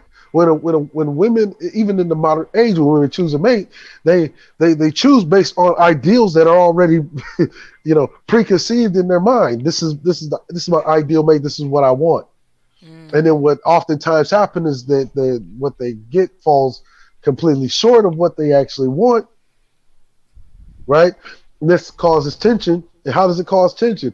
Well, she gets to yakking at you to try to shape you into the man that she had idealized. And then what happens? She spends years of herself wearing herself down, trying to shape and mold this nigga into the man that she wanted or ideally wanted. And eventually, sometimes they give up, sometimes they don't. Back in the day, they get to doing too much yapping. A woman caught a right hook and she had to suffer in silence because there was no such thing as domestic violence in, pre-modern America. Sure. All right, let me move on to this. I got another video here to play. And this is 2 young men in their 20s, and they are reviewing what this guy is saying, and they don't find it to be true. So I find it very interesting that you have the 2 young men that's not believing this guy. So let's go ahead and play it here. Camera they're using right now. You like that? Yeah. You like that? I have one girl I'm talking to, and that's it. But I met this guy at a pool party. He's an NBA player. I won't say his name for some reasons, but he's a pretty top tier guy, head value guy, right? I'm at the bar ordering drinks for my friends, and he says, "Yo, bro, what's a good spot to go party at tonight?" I told him, "Look, bro, you can go downtown, you can go to Brickell, Wynwood, doesn't really matter. But I'm going to downtown because it's a really good spot." And then he's like, "Yo, bro, right there. go on Instagram." Downtown is a really good spot. Because of course a upper echelon NBA player just walked in the bar. But you can't say his name. But can't say his name. And just casually asks you. Yeah. Look, let me tell you something, man. I actually did grow up with a former pro football player. As a matter of fact, he played for the Eagles, right? And we were graduating the same year, 1998, and he like literally down there begged me, like, "Look, you got to go play Gopher football, man. They got the scouts out, all that, yada yada yada, and maybe we could get on by way of the Viking camp, right?" Nah, not for me. I already had my mind set. I'm going to the military. I'm getting that $50,000 in my hand right now, right? And then bam, I'm deployed somewhere. He really does go play pro football. He gets drafted to the Eagles, right? Now, I'll tell you, this is what I know about people in pro sports. Just by virtue of having a friend that I grew up with that played pro sports. You're just not about to meet these niggas in the bar. Right? Which is why I wouldn't go to the bar with that nigga ever again. Because whenever they go out, ain't no regular motherfuckers up in the bar. Well, that's what these young men are saying. And let me go on and play the last of it. Like they literally 45 seconds and hold that thought, and you can give us. They literally shut down the whole bar. Hold that thought. It was just go ahead and play this. Can you hear me? Hello. Oh, there you go. Hold that thought. Hold that thought. Yo, bro, where are your parties at, bro? Okay, perfect. Yeah. So I get my Instagram, and lo and behold, he followed me. He said, "Wait, you know this chick?" So he pulls up this girl's profile because you can see who's following someone that you just added from like the following list. I was like, "Yeah, I know her, bro. I used to like do her back in the day." He's like, "Damn." I used to like do her back in the day. What? Do her. This nigga's favorite song is from Belle Biv DeVoe. What are the odds, right? What are the odds? Because not only does he know the right spots, but he knows the girl he used to with her back in the day, man. Bro, you know her? Do her. Yeah, that's Susan Wojcicki. She's CEO of YouTube. Yo, used to bang? Do her. Now these are some young guys. They're not even believing this story. No. And that's why I wanted to play the whole thing, because it wasn't just, you met the guy in the bar. It went that far, that same Instagram, Instagram account, and I was with the same girl. That is Let me ask y'all a question. That is No, not what he used to do. Forget all that. Hold on. Let me ask y'all a question, okay? This is a basketball star, okay? I'm not going to say his name. Star. He said that too. I'm not going to say his name right, but he's a basketball star. It means he's been a star for a minimum 5 years of his life, probably 7, because, some in high school too. Now, that basketball star remembers the random chick he hooked up with one time. So much so that when he clicked and added you to Instagram, he gave a shit who the hell you were following or not, and said, "Oh, I remember that face from I banged her once that one time too." The basketball star. The basketball star. No. Okay. See, look, man, What? Here's reality, right? Here's reality. Understand, men, we have poor long-term memories, right? Right. Yes. That's why men are always getting caught up in some kind of bullshit, cheating, getting caught up in a lie. Mm-hmm. You forget you done said some shit, but you didn't know that a certain someone was holding on to that shit for years to throw it back in your face. Right? Oh, yeah. That's what we do. And I'm not speaking personally. I'm just saying. No, it's just literally yes. Hey, I'm just saying that shit happened. Right. But this is used to do her like when do her. Like do her like that sounds so right terrible. like was Belle Biv DeVoe the hot album out when you were fucking like do her nigga, like do her. What is this nigga stuck in the early 90s when Belle Biv DeVoe was a hot group? Like yes, because he's still a virginal 13-year-old. Because only 13-year-olds who are still virgins say, "Yo, I'm gonna do her so hard." Yo, do her. Who the hell talks like that? Yeah, That and back then, you couldn't say "do her" because you have to say "do her" because you couldn't cuss. Yeah, right. You couldn't say "fuck." You couldn't say the word "fuck." So and like when and then when people said the word sex, you would giggle, right? It's too extreme for you to even say sex, right? So you say do her. I'm gonna do her so hard, man. Right. I would do that chick, she, man. She gave me cooties back in the day, Right. Yo, and I want to do her. Yo, Look, I can't. No. Yeah, I know her, man. She gave me cooties back in the day. Like goofy. Just doesn't even sound right. Yeah, because he's a whole loser. Because if he wasn't, he would have at least said smash something, right? Like you don't. You'd be like, yo, yeah, we used to smash. That's what you say. Yo, I used to, do her back in the day. I did her back in the day. Okay. Me too, guy. Look at my phone. He didn't finish that sentence. He did her taxes. He did her laundry. he did, but he didn't have sex with her, right? And he couldn't lie, so he had to say but do. One, the fact that he's sitting up with a NBA basketball player, a pro sports player, hell, high level, unless they're in a certain part of the country, they're not even sitting at the bar, right? Especially for pro ball players, they're not even sitting at the bar. And this is what I know is they shut down the club. VIPs closed off. Nobody's up there but them. If there's a chick that they see out there that they want to talk to, there's somebody that goes out to the fucking general population, right, like prison, and goes and gets that chick or the chicks that they ordered. And it's like, hey, somebody wants to meet you in VIP. Bam! All these chicks are up there partying with the pro ball players. Well, right? And anyone who's not a loser would know this, okay? If a dude who is popular and can get chicks, right, is new in a city, doesn't know nobody, and wants to know where the party's at, he's not asking a dude who's sitting by himself. He's asking chicks. He's going to go up to the hottest chick he sees and ask her what she's doing and where's the party at. Not even that. They're usually asking the whoever the program director that literally cordoned off the entire VIP.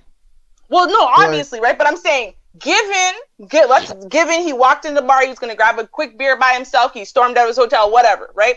He would not walk up to some random dude, okay, who's clearly a loser, right? He wouldn't just walk up to this guy and be like, hey, where's the party at with all the people who are like you? No, if he was going to ask regular people, he would ask the hottest chick he can see, okay? Not you. The hottest chick. And it's so funny because I remember whenever we left the bar that night, I seen like the three teammates that he came with, they were all wearing like towels, like sweat towels.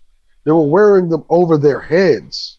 Oh yeah. Because they didn't want people to recognize who the fuck they were. Right. Yeah, but he just happened to run into this guy. Yeah. Right. We know how. Like no, that's not happening. And even the young guys, the early 20s, they can even figure that out. Like, come on, get out of here with that. But I also wanted to tell everyone about this. I want to describe a woman to you that has never been loved, and I'm pretty sure you ran into her once, a couple of times, and normally she's anywhere from age 40 to about 60. She's somewhere up in there. Mm-hmm. She's either had one pregnancy or none. Jordan LaForge. She had one or none. If she has children and once they become of age, they leave the state. They're gone. They leave and they don't come back. They may visit, but they leave. Also, they have no friends. They're not around anyone. They don't like anyone.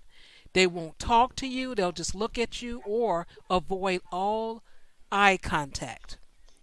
You might have seen her in an office. You might have saw her at the. She might be a neighbor. She may live on your block, in your apartment Hell, there's building. one like that on YouTube right now. Or she may be. You might have bumped into her in the laundromat. You might have bumped into her. Now I'm tell you some more things about her.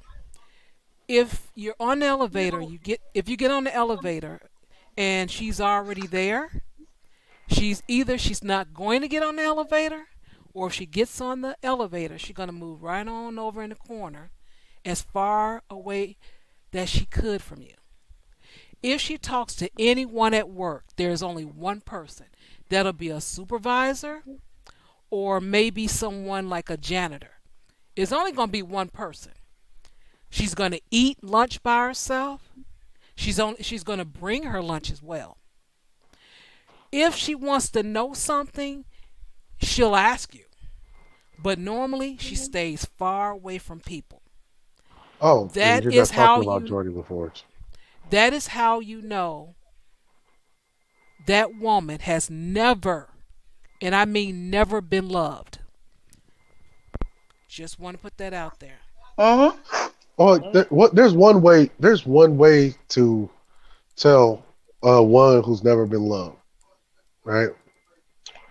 And this might sound a little strange, but there's a lot of like rabble about pygmies, right? Mm, A woman that is just too male identified. That woman, that's the woman that has never been loved. The one is too male identified to where she will mm, she will flying monkey her way into a guy's heart. that one I would say have mother issues.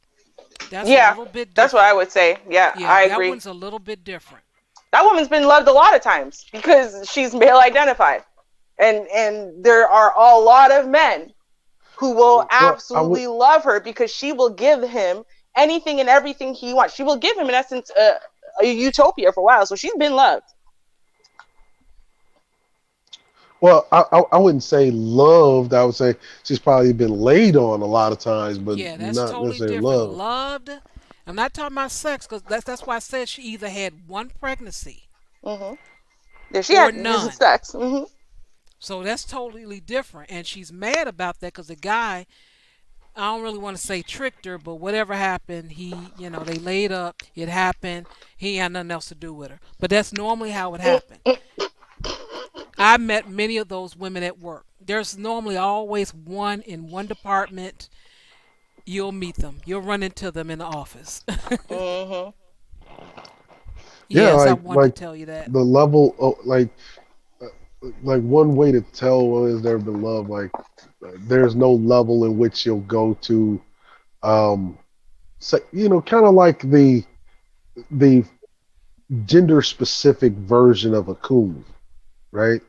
She's willing to throw her own demographic under the bus, right? To finally get that that validation that will never actually come, legit. Mhm. But Mm. what'll happen is there'll be a gradual buildup, right? Like one day, like be something, praising how great, say, men are. To and then when it gets really bad, it was just so even though she's a woman herself, the men are total shit. Yeah, it's just like That's their messed women are up. or women are total shit because I didn't get what I wanted is you bitch's fault. Like that's kind Man. of a one who's never been loved. Like she's been laid on a lot, but never actual love. Like Well, that falls in that too, but not totally. This particular woman I Yeah. described never received love, not even a little bit. Yeah, no, because the thing is, you have to understand women, right? And so someone who, for example, is willing to throw people under the bus and whatever for love have been loved. They just haven't had it in a while. It's a different thing. When you have never had love as a woman, you start internalizing it so deeply and it makes you so bitter and angry and hurt and it becomes sublimated and that's why you isolate, right? Yep. You're not looking for love. You're not looking to impress nobody. You're not looking to like people. You're not looking to make friends or connections. You're not looking for love because you don't think that you can get it or that you deserve it or whatever. So you're very like, oh, okay, I see yeah. what you're saying. So it kind of goes back to what we're saying about the high value thing, right? Because it's society that tells us what our place and our value is. And, Mhm. and see, people who are truly loved in society don't have to do those type of things, right? Mhm. Mhm. They don't have to cordon themselves off and be a shut-in. Okay. Let me and I wanted to mention this and then we're going to play this we're going to go into the catch a flight. That's the main thing of this show, but I wanted to show everyone where we're coming from, where we got this from. Okay. Okay. Love songs. I was thinking about this last night. I said, you know what? It seemed like I remember there was always a love song that came out in the summertime. And I'm like, that was, no, no, I'm sorry, a breakup song. A breakup song. And I always thought that was weird. But I guess they were preparing for It's a that cycle. song to get popular. So about time fall and winter came, you still have it in your, on Mhm. in your Well, yeah, mind. it's a cycle. It's a Mhm. cycle, Char. Like Yeah. love songs typically happen between the fall and the spring, right? And Right. then The around breakups. mid spring, you get to seeing the other type of songs that throw booty butt cheeks. They get to doing the other type of songs, right? But what I wanted to mention with the breakup songs, Mhm. what happened, I can't think of the song at the time, but I remember the first love. It was in June, and we started dating in July. I'm 18 years old. Met him when I was 17. That was in June. Turned 18, started dating. July, August, September came. That's what the breakup began. Oh Lord, did it hurt? Oh, did it hurt? Ooh. But I got it out the way, and that's why I was mentioning it's really hard if you don't get that first love between 15 and 20, get it over with, because it really shapes you. It shapes you, and It helps you to build character. yeah, you grow. Um, You Mhm. actually grow Mhm. I from it. think typically women will get their first love and have their heart broken. Let's just say, average 16, 17 years old, Hmm. and of course it is the man who's quote unquote or young boy who has broken her heart.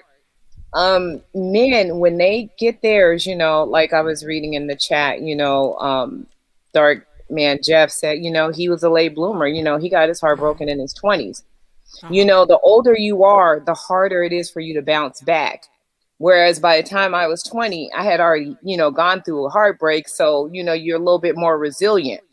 So, it happens again, you could weather that storm a little bit more. Men, on the other hand, tend to, go off the deep end or try to hold on so hard to that one because they can't handle the heartbreak because they've dealt with so little of heartbreak, or they've not had Well, very much experience, you right, know. and that's what it comes down to is really experience, right? Like, um, the younger you face like hardship or struggle, right, or there's some kind of calamity, like the more you go through it throughout your adult life, the less it has an impact on you, right?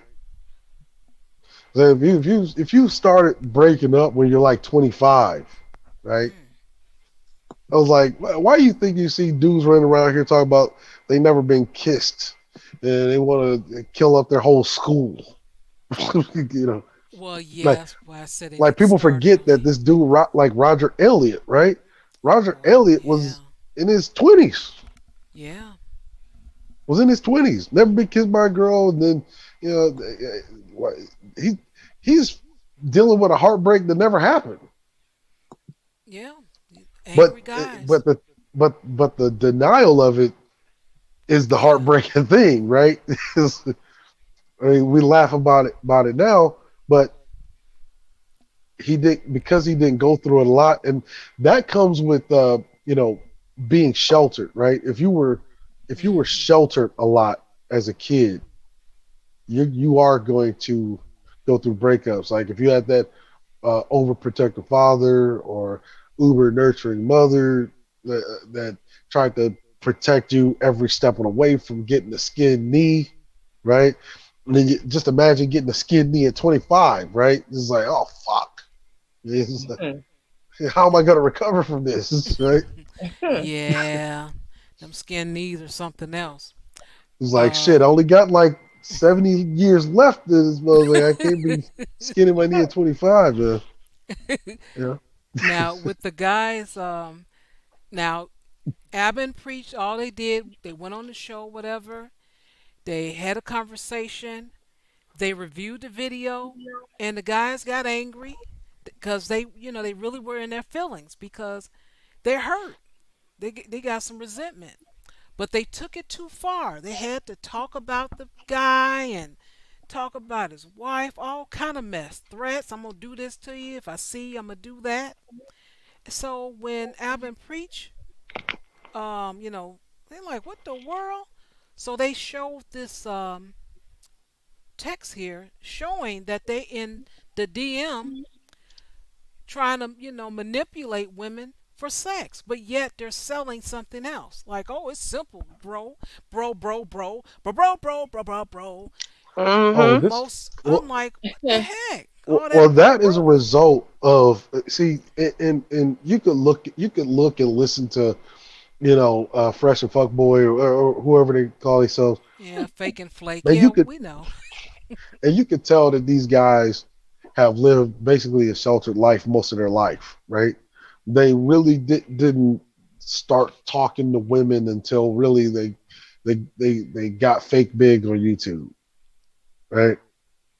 They're not doing that much talking still now, but continue. And that's what happens with, it's kind of like niggas with new money, right? Yeah, look at me. They begin to act out all of the things that they were too shy or too detached to do before they had money. But then when they get money, it's like you just see their real personality, right? And this is what these guys' real personality is. They're just basically douchebags. They're just douchebags. Yeah, I've never found guys that say bro all the time. Really a cool guy. I've yet to meet one. I mean, there may be some out there. I just haven't run into them. But they just say bro the same way that they say doer, right? Like it's like when people learn how to be black from watching blaxploitation flicks, right? They don't actually, like I said, they don't have this. They didn't develop this. Like people normally develop their slang from speaking to their friends and hanging out and going to parties and doing the stuff that they do. Right? I mean, it's very clear that neither of these guys really actually did that. I mean, Myron is the ultimate computer nerd. And when I say that, I say it because he worked at Wix, right? Designing websites until December of 2020. So that's what he did. He was a computer guy. He was a guy who, he's not out there doing customer service even or working with people. He's the guy who sits hunched over his computer by himself and, designs a website and then shoots you an email and tells you it's done. And that's so he never had social skills. Oh, that's such a great point, right? Yeah. Because I remember growing up, and like the jobs I had in high school were all customer service related. Right? Service jobs. Pizza guy, right? People. So you're always interacting, right? And that's kind of where you learn to refine your craft, right? Exactly. This is a guy who sat in a cubicle. He sat in the cubicle working at Wix, which means you know what he was doing when he wasn't actually designing web pages. He was, probably looking at porn or something and getting a skewed version of reality, right? And so he gives you a story that's a skewed version of reality. Like, yeah, bro, we were, me and this NBA player, I can't say his name, we just sit in that bar and he asked me where the parties was. Like, how the fuck would he know that you know where the parties are? Right.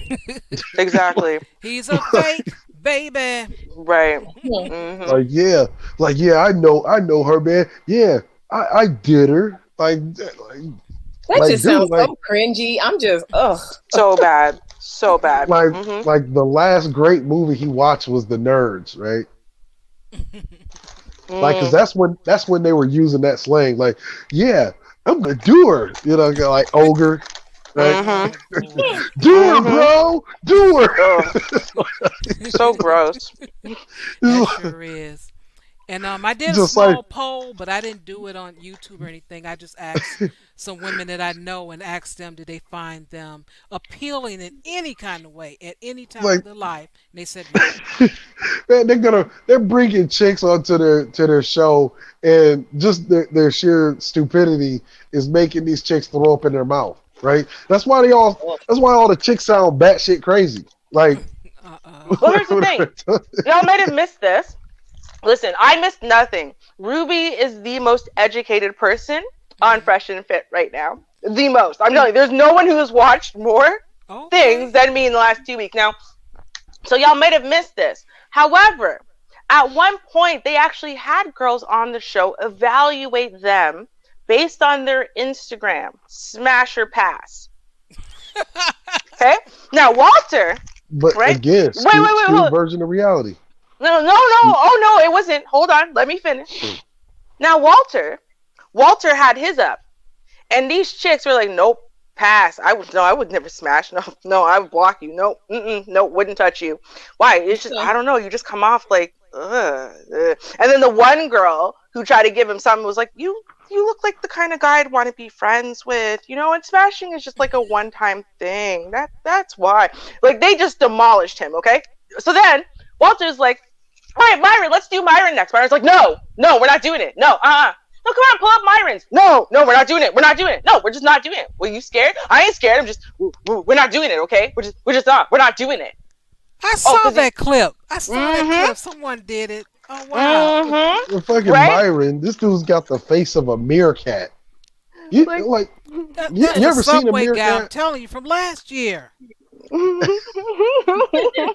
He makes a mean turkey sandwich, though, I must say.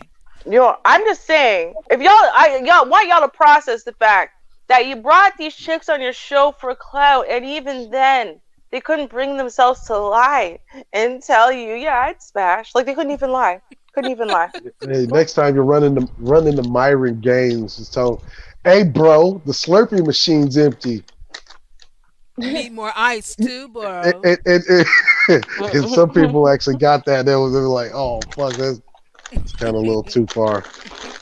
Now, you see this video I have, this clip here. This is 2020. Like, bro, I thought this was 7-Eleven. Okay. Why is the Slurpee machine empty? This is 2020. So this was last year. And there was threats then. And I'm going to play it for you. Isn't this something? People just making all threats, what they going to do, hop on planes, all that. Let's hear him, see what he does. God, Pill, if I saw you in person, show your face on camera right now, bro, I'd smack the taste out your mouth. Hey, you gonna see me one day. The world's small. Hey, bro, the world is small. Bro, don't sneak up on him, Gold Pill. Just let's go meet up right now. Go meet up in Brickell. Go meet in South Beach. Hey, look. It's no rules in war. It's no rules in war. Remember that. Nigga, I'll pay your flight, nigga. Threats last year. You know what the Gold Pill dude was saying is true. Like, there's no rules in war. Like, if and it's so funny because that's actually an Army quote, right?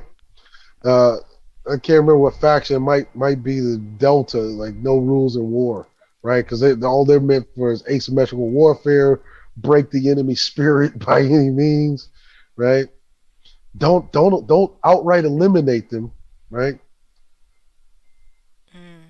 Just break their spirit, just enough. That way, whenever it's time to eliminate them, you have them broken to the point to where there won't even be any resistance. And see, and that's what I would say about basically almost any negative interaction that I have with dudes on YouTube, or used to have on YouTube all the time.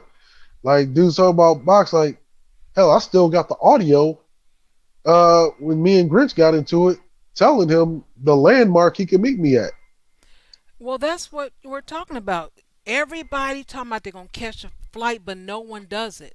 You have women. I find more video with women fighting, showing up.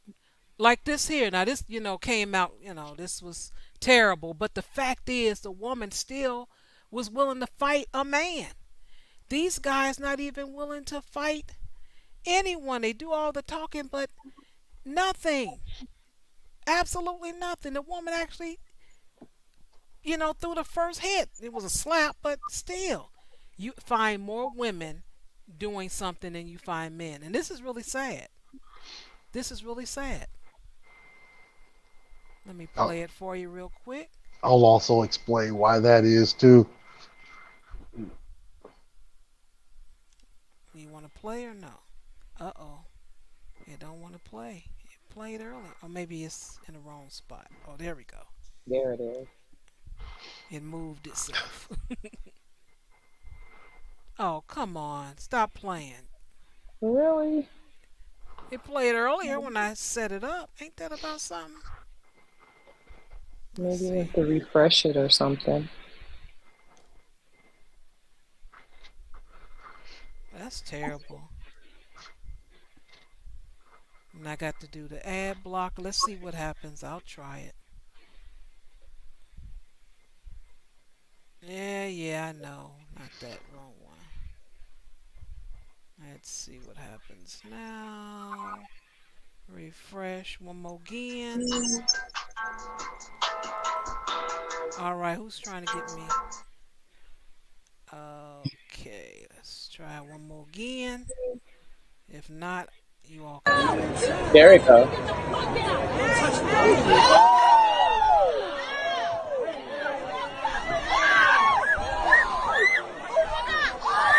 You're doing all that screaming, girl. Right? Like, calm down. There's no knives or guns. You'll be fine.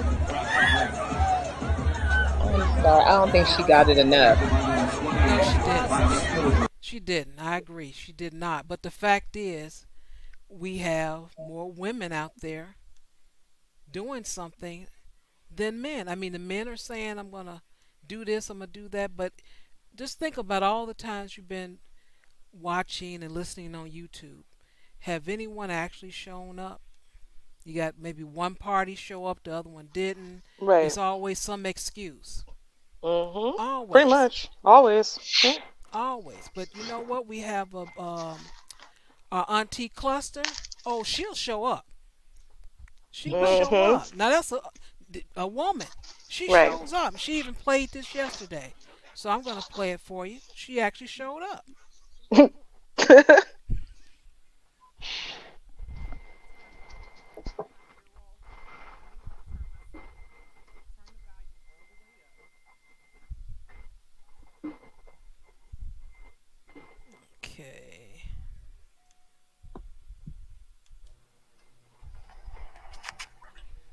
And I'm recording because he's been filing false police reports.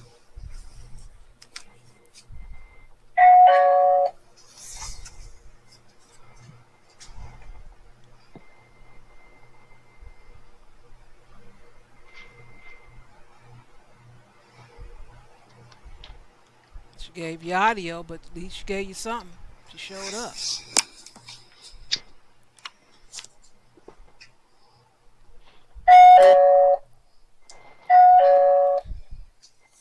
Got the doorbell going.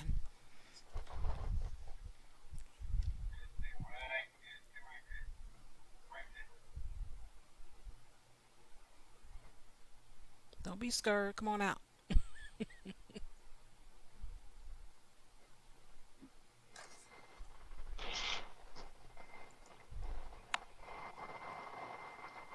He just told me to stay right here through the intercom, through the speaker.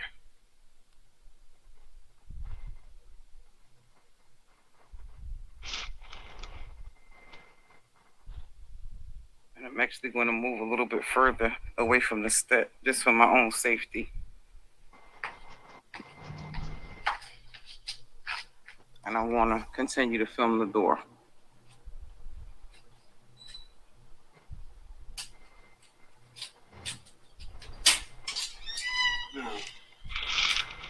What's up?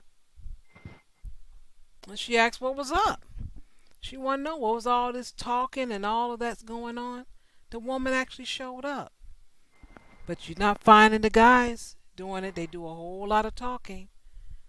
A lot of talking. And then those that do show up, they don't do anything. They won't do anything. I mean, this guy actually went to the man's house at the door and said, come on out. Come on, bro. Yeah. Come on, bro. Come on out. And then his totally reasonable reaction was to pull a gun for a fist fight that, again, he said out loud. I don't understand how you can continue to say, yo, we can box about it, man. We could box. Yo, let's box. You know how many times he has said that? I mean, people have done compilations of him saying it countless times. Anytime someone so much as reviews their content and critiques it in any way. His response is to get emotional, right? And then to say, well, we could box about it then. You just show up, but but y'all won't because y'all bitch made, right? Okay, cool. So now you finally have somebody. This is now the second somebody actually. That said, all right, let's do it. Yeah, it's funny because I remember before I even was on YouTube and it was Facebook, and niggas getting reckless if they in the same city. Hell, they in the same vicinity of the city. And we popping up. And I remember because my nephew almost caught a case behind it one time, and it was like you tell us to pop up. We pop up. First you want to cop please, then you want to call somebody else over, like, and then those niggas stand down when they find out who it is, and then next thing you know, you want to call the police. And it's like, it's and ridiculous. This guy was yelling. What was he yelling? You're breaking the law, bro. You're breaking the law, bro. And then he used the he wrote down the manosphere talking points they told him. So he ran, got his notepad. He's like, you're a loser. Yeah, that's it. You're broke. Yeah, that's it. You're clout chasing. You're clout chasing. I make more money than you. I got more women than you. I look better than you. And I don't know why they started adding the looks in there, but that's the new thing. Like, how bitch made are you that you're gonna grab a gun, and then once you have the gun in your hand, then you're gonna start talking big. Yo, step inside, then. And then the man steps inside, and that's not enough. No, that's not inside. Oh, so you wanted him to get far enough into the house that you can shoot him? Like, that's it, because you're a bitch made. Because if you weren't, you'd put down the damn gun and duke it out like men do. Look, and I'm sorry, not even just like men, like women do. Because back in the days, I used to do the same thing. And you know what? I didn't write checks that my ass didn't want to cash. So if I'm going to sit there and talk big, then we going to fight. That's what it is. Hold up. What's that, Ruby? Like, I'm going to just keep it 100. Nigga show up here, wants some smoke. I don't give a fuck if he hit the threshold. He getting popped. That's just what it is. Like, there's a reason why there's laws for the protection of property, right? But I don't even know why he even got a fucking gun, because he ain't gonna use it. He could have walked all the way through this nigga's house, all the way back to the studio. He wasn't gonna shoot that dude. He was too scared to use it.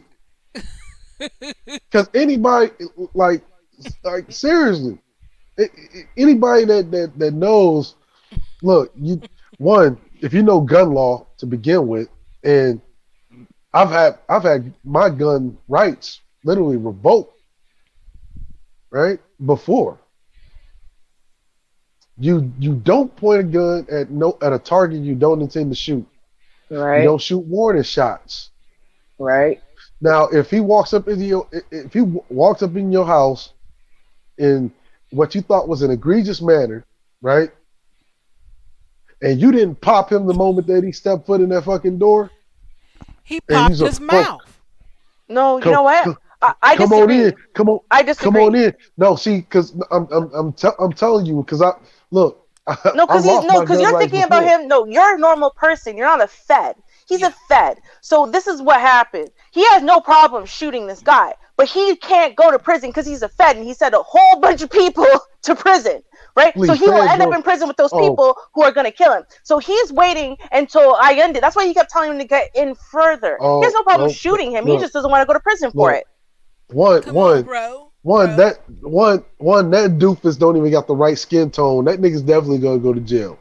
Bro. Or did we not learn about Muhammad? Matter of fact, it happened in my backyard. Muhammad Noor, Minneapolis cop. That's You see what I'm saying? That's what I'm saying. So that's what I'm saying. He needed Allende. He was not going to take the risk that the doorway right there was far enough Okay, he needed that man to walk up inside the place and do anything that looked remotely aggressive on the camera, because otherwise he was not going to take the shot because he could not afford to go to jail because he's a Fed and he sent a whole bunch of people to prison. He just testified against one the other day. Well, not the other day. It was like last year, but still, you know what I mean? Like he ain't trying to go to prison. He's really not, because he don't want to be someone's girlfriend. That bro. Because he's gonna be holding somebody's pockets, bro. He's gonna have no choice if he wants to live. might end up in a Lil Nas X video. No, let's be real, okay? You know he's bitch made cuz, okay? That what and they wanted to do, that was some street brawl shit. Okay, fine, you a bitch, fine. But I'm saying he's bitch made because Preach didn't do that. Preach said, listen, you tell me what size boxing gloves you wear. We will get a ring. We will do this legally. I will give you the headgear, the gloves, everything. And we are going to fight like men legally. This is not about no street brawler thing, right? And I'll take one of you, then the next one. So you can put the weakest one second. Hopefully I've burnt out some energy. Like, dude, this is like now on some, like, you're going into a ring to fight legally and you still too bitch made to do it? And it's about money. It's about money. No, they tried to pay him $20K just to show up. Then that wasn't enough. Then they started talking about $500K. So guess what? A bunch of YouTubers came out and said, "Yo, I got the $500K. Show up." And then also was like, "No, we want peace." Oh yeah, no, they offered the $500K. So now when he tries to use that as an excuse, he can't, because they said, "Okay, we'll pony up all that money for a promotion, whatever else you want to pay for. Okay, we'll pay for it. Let's do it." Then all of a sudden it was, "Oh, come on, we want peace. We don't want black on black violence." Look, you see the way that nigga in the doorway is built and the way he's standing. A gun can't save that nigga anyway. A gun cannot save Myron bitch ass to begin with, because he looks at this nigga. He can, it's kind of like that song. You can see, what was that, REO Speedwagon? You can see by the look in this nigga eyes.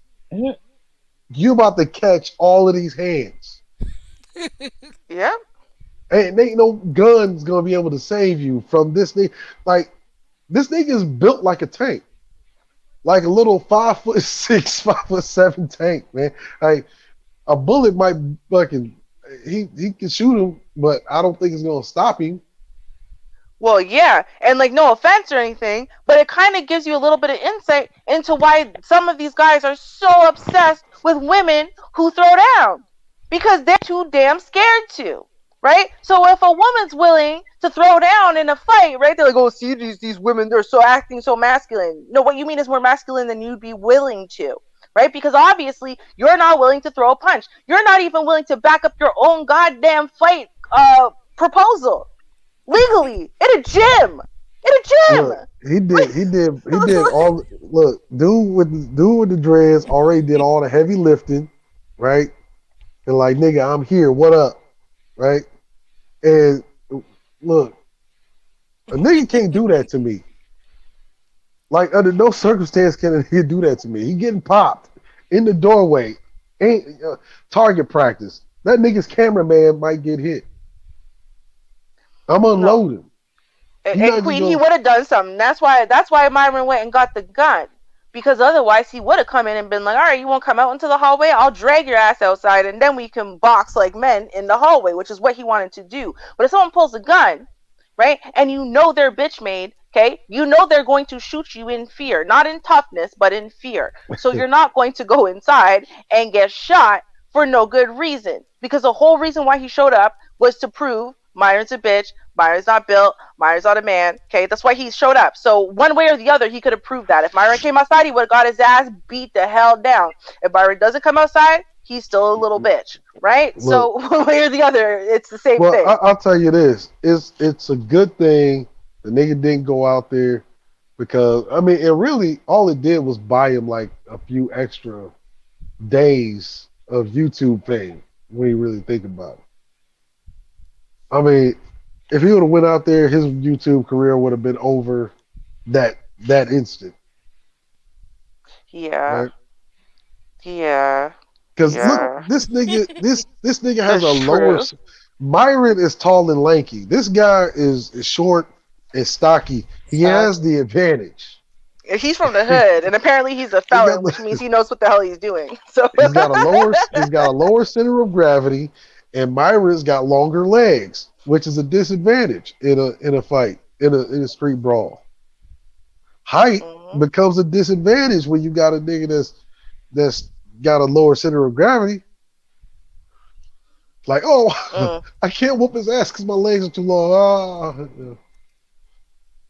Yeah, this is the thing though. When you're a man, okay, I'm going to tell y'all a story time with Ruby.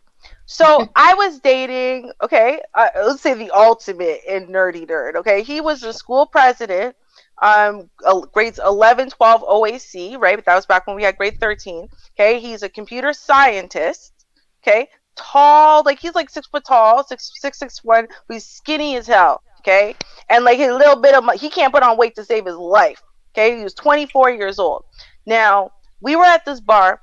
It was the day that my sister's mother was buried.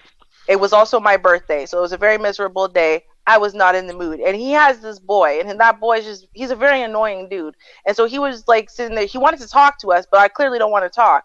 And then he said something along the lines of like, get over myself. Like nothing in life is that bad. And I was just like, bro, you need to stop fucking talking to me now, right? And then he decided he wanted to go on and pick a fight. And so now I was ready. I wanted to throw down. I was ready to stomp anyone in the face. Like I was just not happy. And I would have, okay? I'm not the chick who sits there and, writes checks so that way his ass has to cash it. No, I'll cash it my damn self. I'm trained. Anyway, point is though, right? Of course, he's my man. So he wants to step up now. And he knows his boy. He knows his boy's like, he's more street and he's strong and whatever. But he didn't care. He's like, yo, you're not going to talk to my girl that way. You're definitely not going to step to her like you're going to hit her. And stepped in between of us. And then he like pushed him and then threw a fist. And listen, very like he did his endeavor best. There was no way he was ever going to win. Ever. Right? But the point is, he's a man. Right? So you insult him, you insult this woman, you know what I mean? You won't back off, you like da-da-da.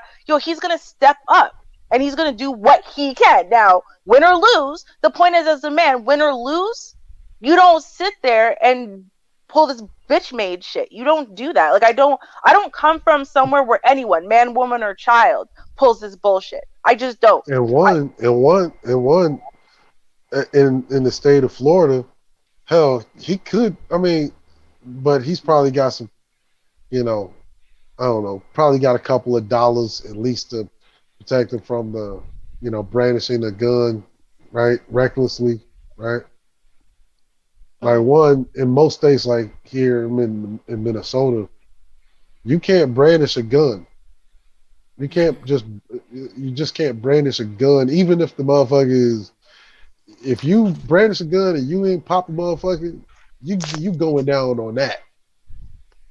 But Cerulean, he didn't know that the video caught he had a gun. And that's why that night when they came back onto the stream to explain stuff, right? Because everyone watched the part of the video that was still playing where someone went, oh my God, he's got a gun, right? And then we heard a voice, but no one could really differentiate saying, oh, you think I'm scared of your gun?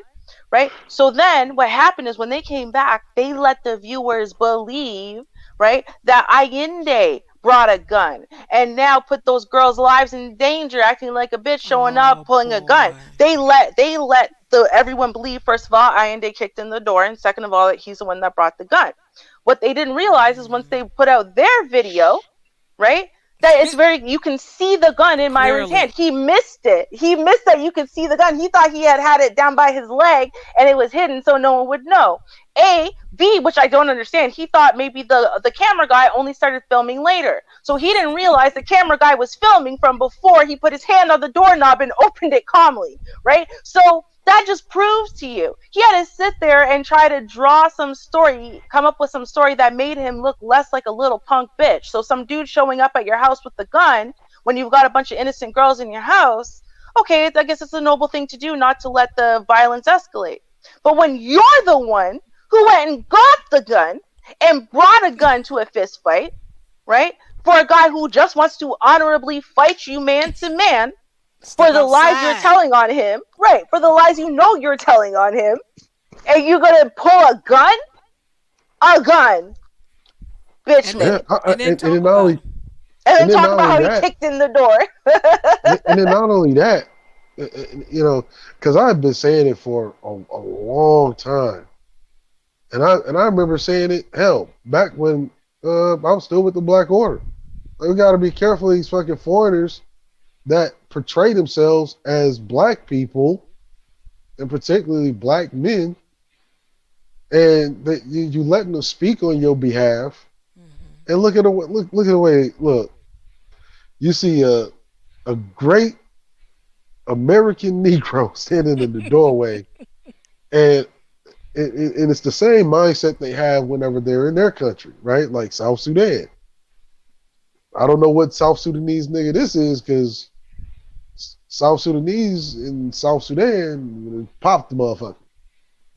But see, that's what happens whenever they come to America. Though that's why they come. That's why they come to America, because they're cowards in their own country. I mean, the impetus to run from your own shit to come and nestle in the bosom of somebody else's shit, right? Yeah.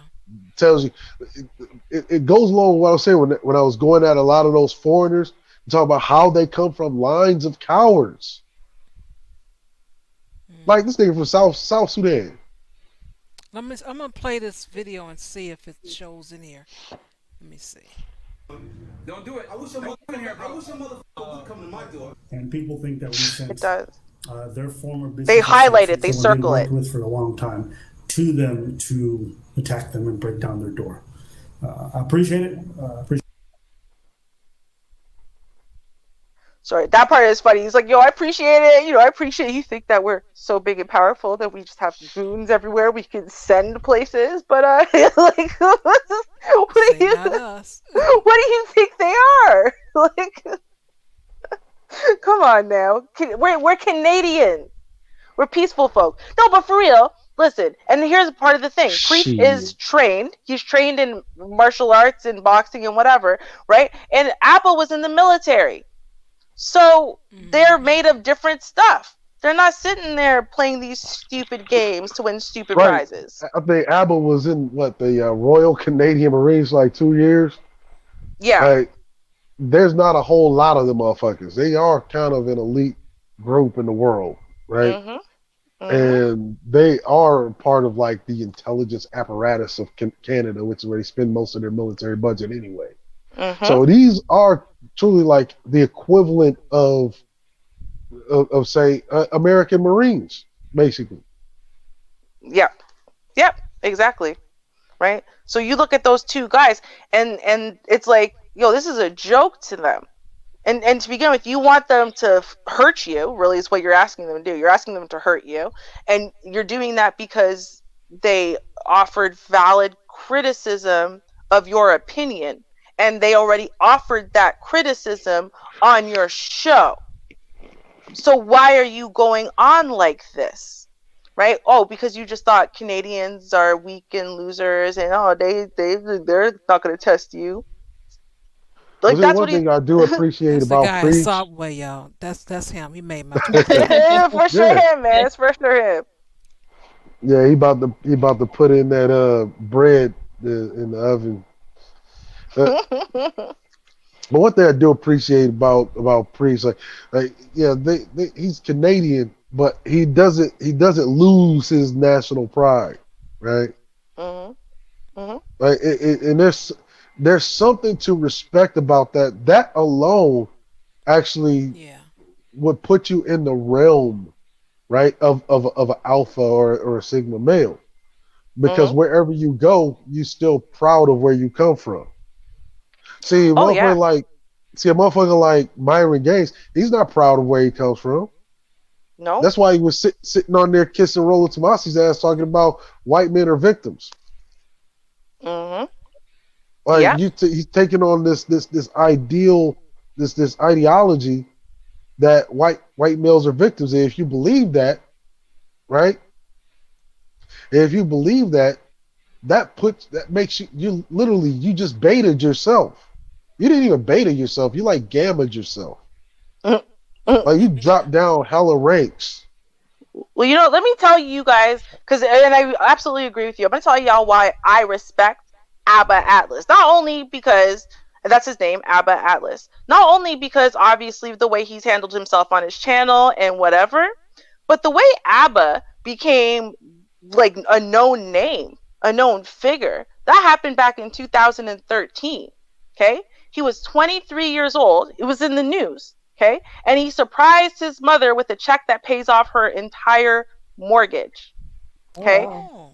Yeah. So now you have to think about what and it was a clip on YouTube. It got more than 1.6 million views. And so he couldn't think of a better gift to give his mother for his birthday. It was he gave it to her on his birthday.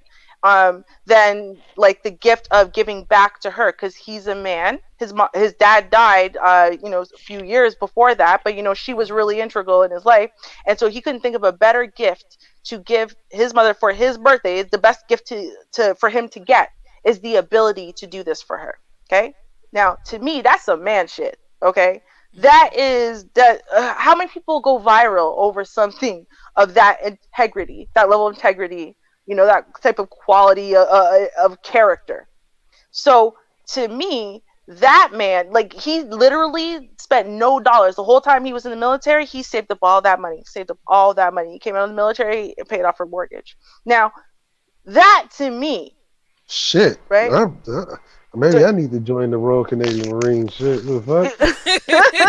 They pay that goddamn good. I need a pension. Hey.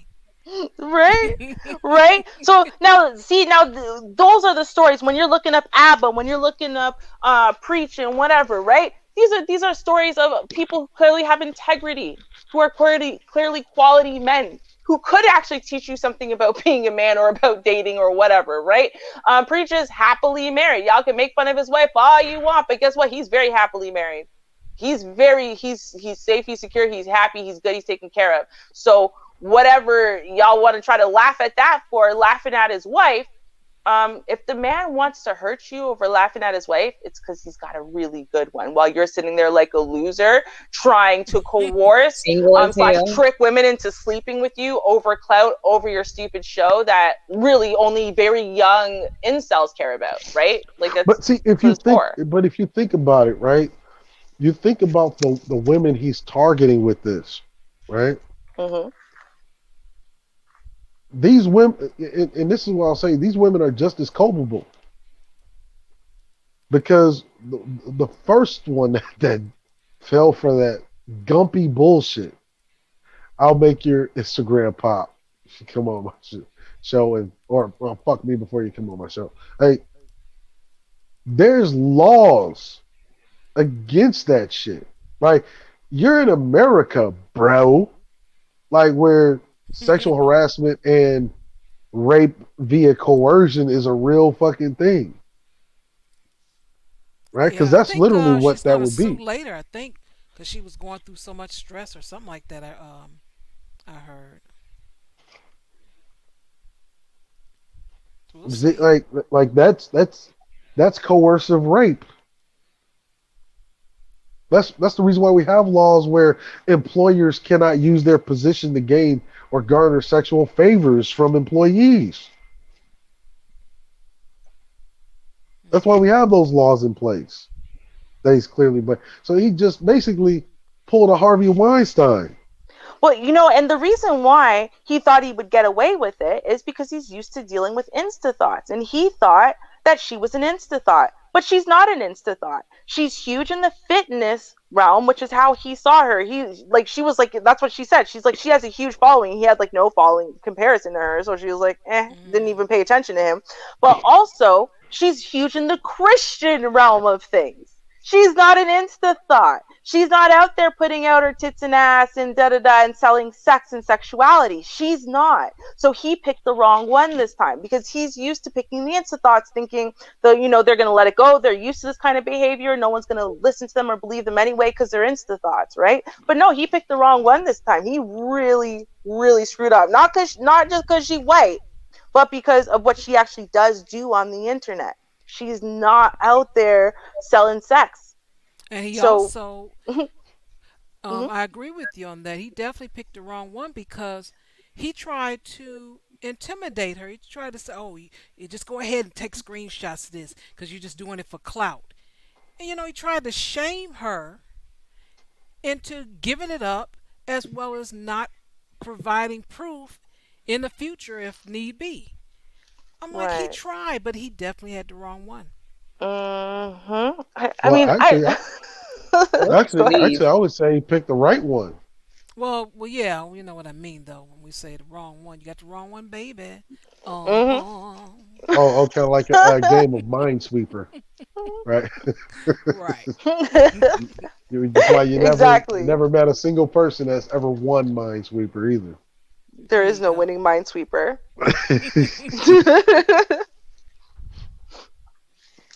Were you gonna show something, Char? Or I feel like you were gonna show something.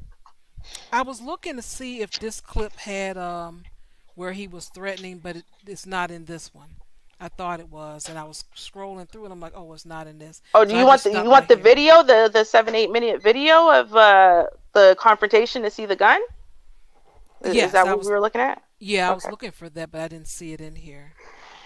Oh, I'm sure if they don't have it up, I actually have it, because Ruby keeps everything. Ruby keeps receipts of everything because Ruby is Ruby. But they actually do have it up. Here you go. I'll give it to you. Oh, okay, and I'll show that, and then we'll make our commentary, and then we'll end the show so everybody could see it. All right. So that's the confrontation. Never gonna get it, never gonna get it. Whoa, whoa, whoa, whoa. Now, I'm assuming they didn't edit it, because why would they at this point? Everyone has seen it. Everyone has reposted billions of times and critiqued it to death. Making fun of Preach, and he was doing the whole freaking monkey routine. It's like, dude, you're from South Sudan, and you have the face of a bonobo. Like, what are you calling a monkey? You got these thin-ass monkey lips. Right? That's messed up, though. You got that fucking back sloping forehead. You got the buck out, those buck eyes look like he's wearing gag glasses. It's like, dude. Okay, here we go. You called the wrong nigga a monkey. And guess what he said? We're not going to continue. That was his problem. That was his choice not to continue. Yeah, there was no because you got triggered, baby. Which is true. He did get very triggered right before this. What the heck? Uh-oh. All right, guys. The sister girl, like, I'm gone. Oh, Ayonde? I don't know what drove me to, but I was watching live at the time. I guess I was looking to see if they would say something about stuff. Is this the... Hear that? Yeah, this is it. Don't come in this house. Don't come in this house. All right. So he's telling them not to come in. And then after he gets the gun, I guess that's then when he's he like, tell him to come in. There you go. Now you see why I'm saying, yo, bitch made. Because you're saying, don't you come in this house. Don't come in this house, Andy. Don't come in. Get my gun. Yeah, and as soon as he gets his gun, he goes, yo, come in then. Then he had to grab his talking points. You're a loser. You're broke. I got more money than you. They were written on his hand. They were written on his hand, Char. You're right. Yeah. We don't know what's going on. Does anyone want me to tell you what's going on? Because me and homegirl here in the red, orange, we're going to tell you what's going on. What's going on, girl? Hey. Okay. Kara. She crawling on her knees. And there it is. You can see it right there.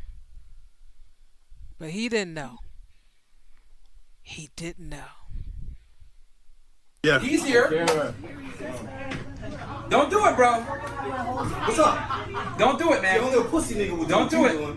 Don't do it. I wish your don't come in here, bro. I wish your motherfucker would come to my door. Don't come. Don't come in here. Don't come in here. It's gonna be a problem. That's right. Record it, fresh. So now we know. Yep. Now we know Myron Gaines is a fucking bitch ass nigga. We're doing a show, bro. So step the fuck outside, you a pussy ass nigga. Come on in. Who's running your fucking mouth? Oh, now. All right. Don't you want me to come in here? He's got the safety off now. You a police calling ass pussy ass snitch ass nigga. That's why you ain't coming in. Catch a flight. I'm here. Don't do it, man. The world knows. Allende. I'm here. Alba, preach. You ain't gotta worry about the nigga. See, that's the weird shit. Yo, you're committing a crime right now, bro. Now we're going to talk about crimes. Oh, boy. Right. We gotta get the law involved. Oh, How did the door get open? Who opened the door? No, Allende opened the door. Don't worry, I got a video for that too. Don't worry, keep watching this. I'll get the link for sure. It's quick. You're committing a crime right now, bro. You got a rapist talk about crimes. Oh shit. You got a rapist talk about crimes. Look at this guy, bro. You know what I'm saying? I wish a motherfucker would come to my door. I wish a motherfucker would come to my door. Mario, you's a bitch and we all know. Come on in, man. Come on in then. You got a gun? Come on in, You bro. think I'm afraid of a gun, nigga? Okay, come on in. Pussy niggas need a gun for a nigga that ain't Come got on a gun. in then. Back. Come on in. Only a Back. bitch need a gun. You're for trying a to break man into a without man's gun. house, bro. I tell all my women You're to literally get about a to break gun. into a man's house, bro. Right? You're literally Anybody gonna break breaking into a your man's house. I ain't breaking your house. So you Come can't break me, open the bitch. door. You can't open the door, bro. So come kick me out, nigga. You kick bitches out, kick me out, nigga. You ain't inside, bro. You ain't I'm inside. inside. Come kick me out. No. Yo, fucking pussy. Yeah, exactly. Hey, but guess what? Yo, Don't no worry one's scared about of you, bro. Don't worry about Right. it. No one's scared of you. Ain't nobody He's scared in. of you. He's in. Oh Lord, he's saying nobody's scared of you. The man is right there. Right. Everybody knows to step outside. We're not gonna fight up in the house and bump up against this. Come on outside. That's what people say. Let's take it outside. When you were in school and they said 3:00, I'm gonna see you outside. You don't do anything on the inside. You do it on the outside. Right. Even the little white girl knew that. Apartment is they would tear everything up. They better go outside. Dude, even the little white girl knew that. What did she say? She said, "Cash me outside." Right. How about cash that? Me outside. Right. Outside. He won't even cash anybody outside. I'm He won't saying. meet you at the airport. He won't do nothing. And then one, I mean, this is just bad business altogether. And then, like you can't get you get your bitches off your podcast, but the whole show is taking place at your house. Right. Well, Like- I'm going to say I am It's not a expensive, proponent of people meeting people at their houses. I mean, just serious. I'm not about to go to anybody's house to meet them, and they for damn sure better not show up at my house. And that's just that. If something had really gone down and someone would have ended up dead, it would have been rewinded all the way back and said, was this worth it? A stupid argument. Was it really worth someone's life? You know what? To me, I don't see what there was to prove. You know, these are content creators, and they can very well, put their videos together and create their content to show what it is they're talking about. If they're going to meet, hey, let it be, organized. Rhonda, to be clear, so Allende is not part of the Abba and Preach thing, although obviously he did come through now. The reason why he came through now is because of what was said in the last week. So what happened is Allende used to work with Myron. He was the one who got the girls for the show, okay? And then what happened is basically he suggested having a party for 100K subs, right? Myron is the kind of guy who, if he didn't come up with the idea, he doesn't want to, give it life. But then he decided, okay, he announced that he's going to have a party. But he only starts actually planning it like 2 days beforehand. Oh, shoot, now we need a place. Oh, shoot, now we need girls. Now we need whatever. So then he turns to Allende and Large, the other guy, and says, yeah, throw together a party that has 100 girls and this and that and blah, blah, blah in a day. Like, the weekend, like you want to throw it like on a Friday or a Saturday. Girls who come to these things that you pay to come to these, they're busy, right? So it was all very messy.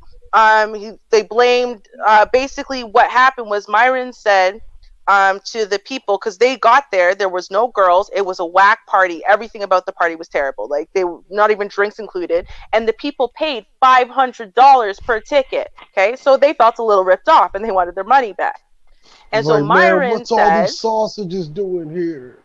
No, it was nothing. They couldn't even get drinks for their $500. It wasn't even an open bar. Like they were like, and then there was nowhere to get money. You had to go walk outside somewhere to get money. Everything about it was terrible. Okay, so then what happened is Myron ends up turning around. He needs Fall Guy, right? So it's not his fault. So he blames Large and Allende, fires them. So we stopped working with each other. Fine, but now people are requesting their money back, and so Myron turns around and says, well, I can't give you your money back because basically Allende and Large ripped me off. I didn't get any of the money. Okay, they worked with the guy who was getting the girls, right? There's a third person, the promoter, and they were working with him to basically screw me over. So I didn't get the money. So if you want the money back, you're gonna have to get it from Mayende and Large. They don't work with me anymore. I have no agency over them. So you're gonna have to go to them and get the money from them.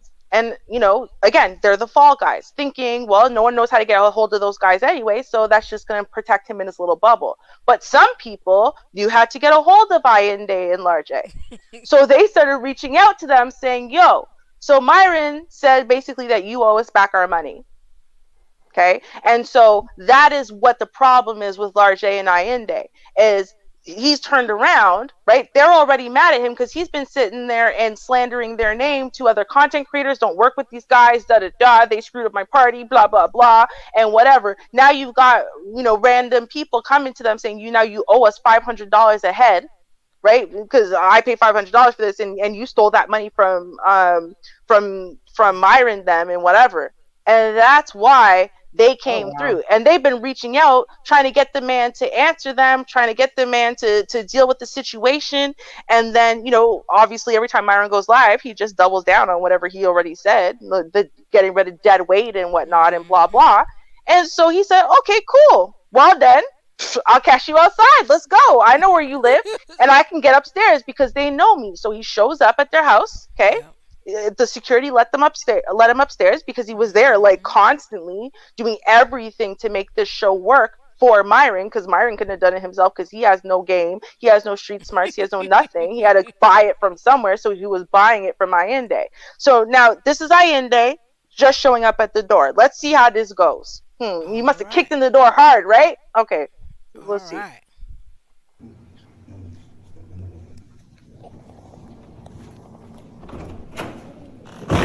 Yo, Amu.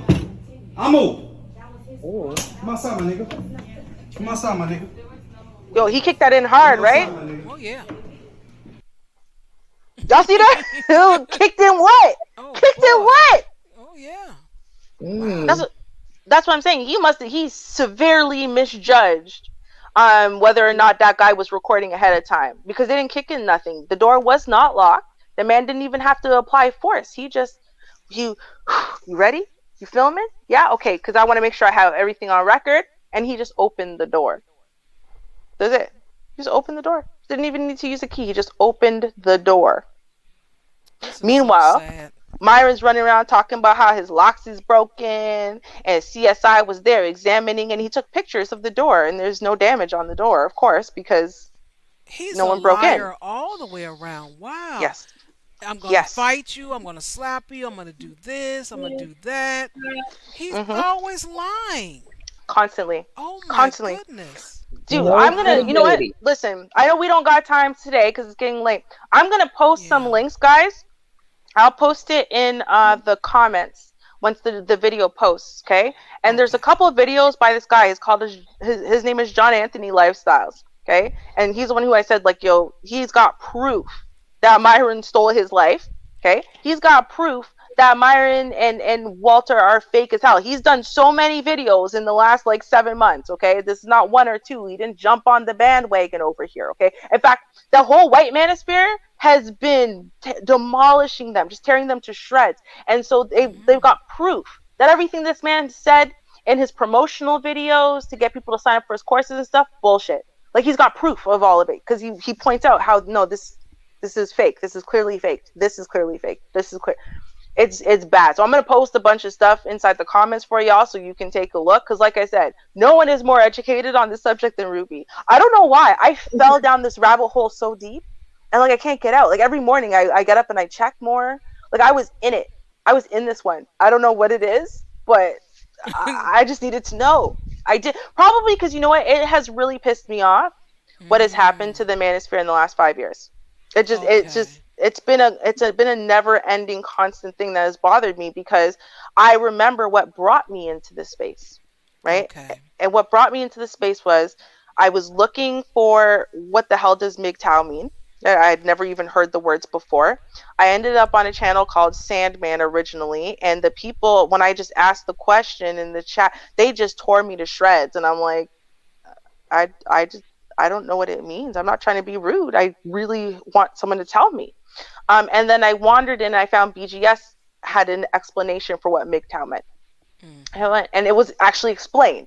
It wasn't a bunch of emotional stuff. It wasn't a bunch of tearing apart women. It was just explaining. I went, oh, okay. And then I ended up in a chat room and, of the live stream. And I remember BGS was up there. Cerulean was up there. Char was up there. I think Charles might have been up there. I can't remember. But the point is there was a lot of discussion happening, and we were talking about facts and statistics and this and that and history and, not a bunch of emotional bullshit. Like, you had to come with facts and reason. And I remember I got a lot of respect because I didn't just come with my feelings. I came with facts and reasons and research and whatever and statistics. I actually came with something. And it was like, oh, you have to be logical to be here. It's not just a bunch of emotions. And since I don't regulate and I don't deal with emotions well like other people, like I find them mostly confusing. I was like, great. We're, logical. We're going to be able to solve problems. We're going to be here for solutions. Right? We're not going to be up in all the emotional bullshit. And now you come with facts and statistics, and people tell you that they don't care about your facts and statistics because it doesn't match their feelings, because it doesn't match their life experience. And you're like, whoa. I thought that's what irrational women did. When did that become the norm? Right? So I think that, and when I see guys like these frauds who, are perpetuating all of this emotional, simpy, beta bullshit, and it's not even beta. Beta's not a bad thing. Omega bullshit, right? And then pretending that that's alpha and getting people to worship them, right? Then I'm like, oh, I understand what's happening to the space now. I get it. It's being broken by these false prophets and false gods and, these fraudulent people. So to see one of them that I just knew was fraudulent get taken down, finally there's some vision. I'm like, oh, thank God. Maybe we're on a good path finally, maybe we're on our way. Fingers crossed. Well, Wow. we did get a donation from Zero, and he's at work now, but hey, he made Sheed sing, so we're going to have to go out on that. Sheed, hit it.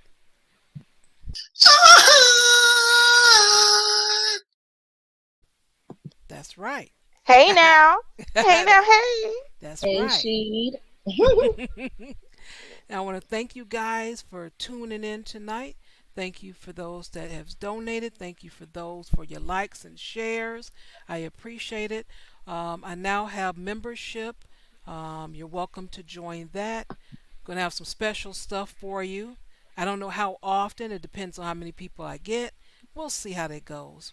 And you also can have video requests, all that good stuff. And tomorrow is Article Reaction Day, 6:30 p.m. Central Standard Time. We got those Karens for you. Oh God, yes. Oh yes. Do we ever? So we got a couple of updates, got some Karens for you. And I hope until we meet again, everyone, you all stay safe. And until then, peace. Cheers, y'all. Peace out, family.